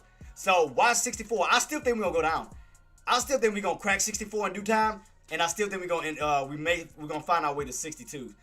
If I'm wrong, I'm wrong. But if 64 holds, yes, you do have room to rotate your way back up to a 66 plus. But 64 is still holding weight. 64.50. I mean, look how many times we tried to stay above 64.50, pull back down. 64.50, right back on down. 64.50, right back on down. It's like you cannot stay above 64.50. So to me, that's still showing weakness. So I still think we're gonna fall underneath 64 period and fall back down towards that 62. So I still think we're gonna see 62 in due time. I think so. I think we're gonna see it soon. I think so. Just gotta be patient and wait. I'm just being patient and wait. But guys, keep your eyes peeled at 64.50. Damn, soon as I said it. Good Lord. God, you dirty MFer. You dirty you dirty heifer. Didn't even give me time to get set up. You dirty broad. I knew it was coming. You dirty broad. It didn't even give me time to get set up.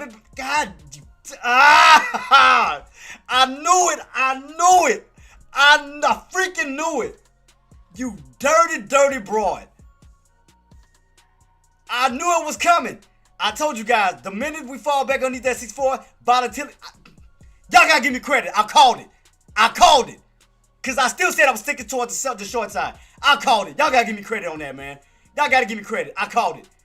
I just didn't know what time it was gonna happen. I called it. I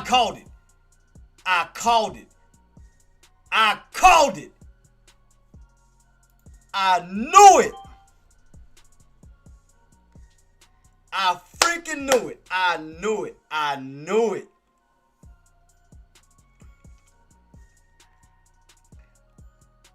I freaking knew it. God dang it, bro. I didn't let me get set up for nothing. I couldn't even get prepared just now. God dang, that drop happened out of nowhere. Holy crap. Yeah, it threw me off guard. Definitely threw me off guard. I didn't know it was going to jump. I didn't know it was going to start right then and there. Holy crap. Jeez Louise. I knew it. That's why I told you guys, be patient. I'm telling you, I still think the market was going to go down. I told you. Now that volatility started to finally step in. Now we finally get it, guys. But yeah, guys, let me go ahead and head on out. So again, as long as you stay underneath that 64, 64.50, look for that next leg on down towards 62. Because I still think the market is falling. So I still think Tesla, watch that 365 from that possible move down towards your 92.50. So y'all welcome. Y'all welcome. Your boy called it. I called it. So just be patient, guys. Keep everything on watch for that next leg on down. We want to crack underneath that 63.50. Again, your targeted goal is going to be 62s, possibly down to the 660s. I told y'all. Y'all thought I was bullshitting y'all. And let's see.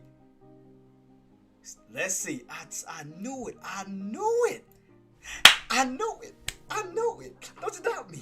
I knew it. I knew it. Who doubted me? Who doubted me? I told you we was gonna get a pullback, baby. Let's go. I called it. Well, I bet y'all won't doubt me again. I bet y'all won't doubt me again.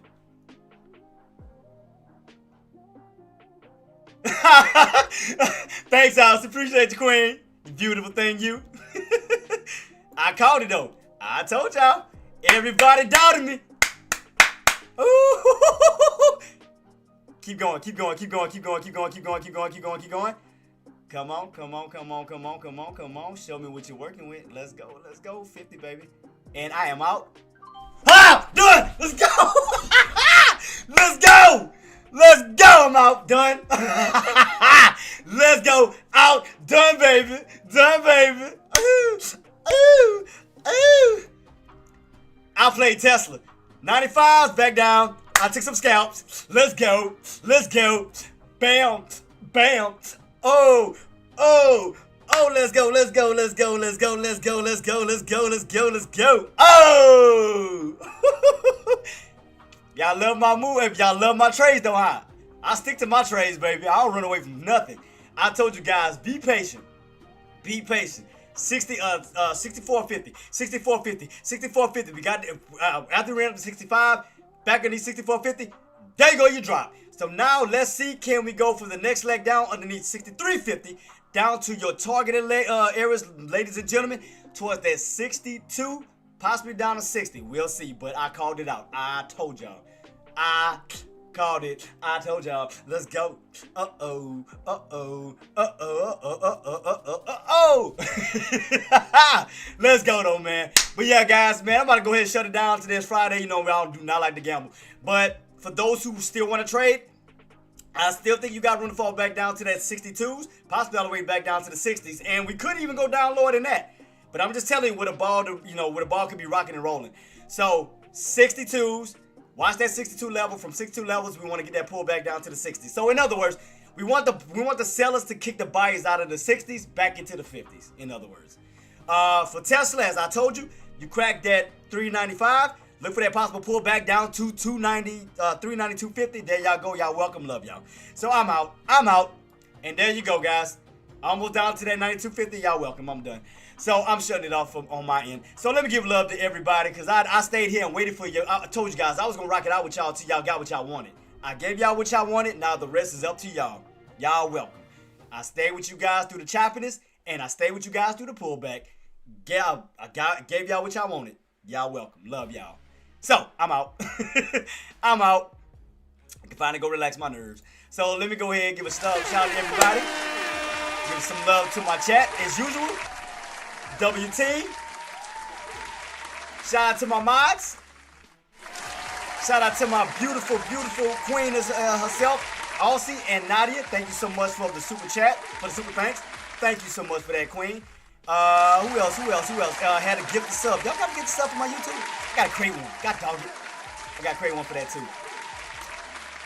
I got to create one. I'm going to create one later. Man, you too, queen. We called it though. Queen, we called the levels. We called the levels. So right here, guys, we could be setting up for a bull bear flag. So let's see if we go for a two-legged pullback. Watch that 63.50. From 63.50, you should be going on that next leg down. Because, again, watch 63.50. We want to go now from here into the 62s. Y'all welcome. Tesla, you want to go for that continuation pullback down towards 92.50. Y'all welcome. I'm done. It's a wrap for me. You already know Fridays, I don't gamble. What's up, Lone Wolf? What's up, my guy? Thank y'all so much, guys, for the donations. And again, if y'all ever want to donate, I mean, because I know a lot of people be asking, I'll put up the little donation thing real quick before I do head on out for those who always ask me about the donations. Where's my link at for it? Do I got a donation link? I should. Yeah, I do. So, anytime, because I forgot who asked me about that last time. So, donation link, it's always up on the right here. I'll put it in, I'll pin it. So, y'all welcome.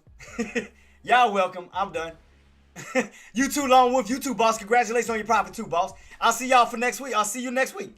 Oh, don't forget, Lone Wolf, next week, boss. FOMC meeting. We got the FOMC meeting next week, next Wednesday on the 18th. Don't forget about that. Don't forget about that, boss. Let me hear me pin this before I head on out for those. Giving everybody a shout out. Plus, I got to go to the bathroom because I was sitting here waiting for that move, guys, so I can give you guys what y'all wanted. And I was holding it in. I had to go pee like a racehorse, but I made it through. I made it through. But yeah, guys, I'm about to be heading on out. Got everything pinned as far as the donations and everything. Thank y'all so much for the donations for everybody. From Lucky, thank you so much for the donations. BP, thank you so much for the donations. Nadia, thank you so much for the super chat. I thank all of you guys, man. Love you guys to death, man. Hope everybody have a blessed weekend. Lone Wolf, thank you so much for coming through too, my guy. Appreciate you. Love you. Thank you, boss. Wish you and your family a beautiful, beautiful family. A happy weekend, blessed weekend. Nadia, same thing for you and the hubby. Tango, little power couple. I love to death. Thank y'all for always being my day ones. Also, Nadia, always been my day one as well, including Jenna, my beautiful queens of the trading community. Thank y'all so much, man. Y'all make my day. And again, I wouldn't be trading out. It wouldn't be no JTraedz without you guys. Thank you. Appreciate you guys. Thank y'all for everything you guys do. Love y'all. Thank y'all. If you are, let me go to my other stuff. If you are new to my channel, guys, if I have earned your respect, guys, oh, you already know, Aussie. Peace. You already know, Queen. And if I have earned your respect and your support, man, please do your boy a favor. Go to my YouTube channel and smash that subscribe button. If y'all ready to subscribe, you already know what else to do. Run no thumbs up. Run up the likes, because the algorithm goes a long way. If you are a Twitch member or a Kick member, do subscribe or follow to avoid the ads. Other than that, guys, I hope everybody have a blessed weekend. And we're going to keep it rocking and rolling. Y'all see my little emoji? It's time to have, I need to find my jacket like that and some glasses so I can match my emoji. So I can, but now I'm just joking. But nah, man, guys, you guys have been amazing. You guys have doing an excellent job. I see a lot of you guys' confidence building on up. I could be more proud of this team. Aussie, Nadia, all of y'all, I'm so proud of you ladies, man. You guys have been doing an excellent job. I have been watching you elevate as traders, and I'm truly blessed to be a part of it. And you guys going to amount to greater and greater things. And Jenna, you too, Queen. And y'all going to amount to greater things, though. But I'm about to be heading on now, guys. I hope everybody have a blessed weekend. I will be jumping in between tomorrow and Sunday to do the basically do the prep up going into next week. So I got y'all. So I will update the Patreon, Discord, and so forth. So you already know what I'm about to say before I head on out, guys. Maximize your reward, minimize your risk. Always put grateful over greed, and you will succeed every single time. Y'all know what it is. Thank y'all so much for joining me. Love y'all. Y'all have a blessed weekend, and I will see y'all next week for Money Monday. Love y'all. Peace.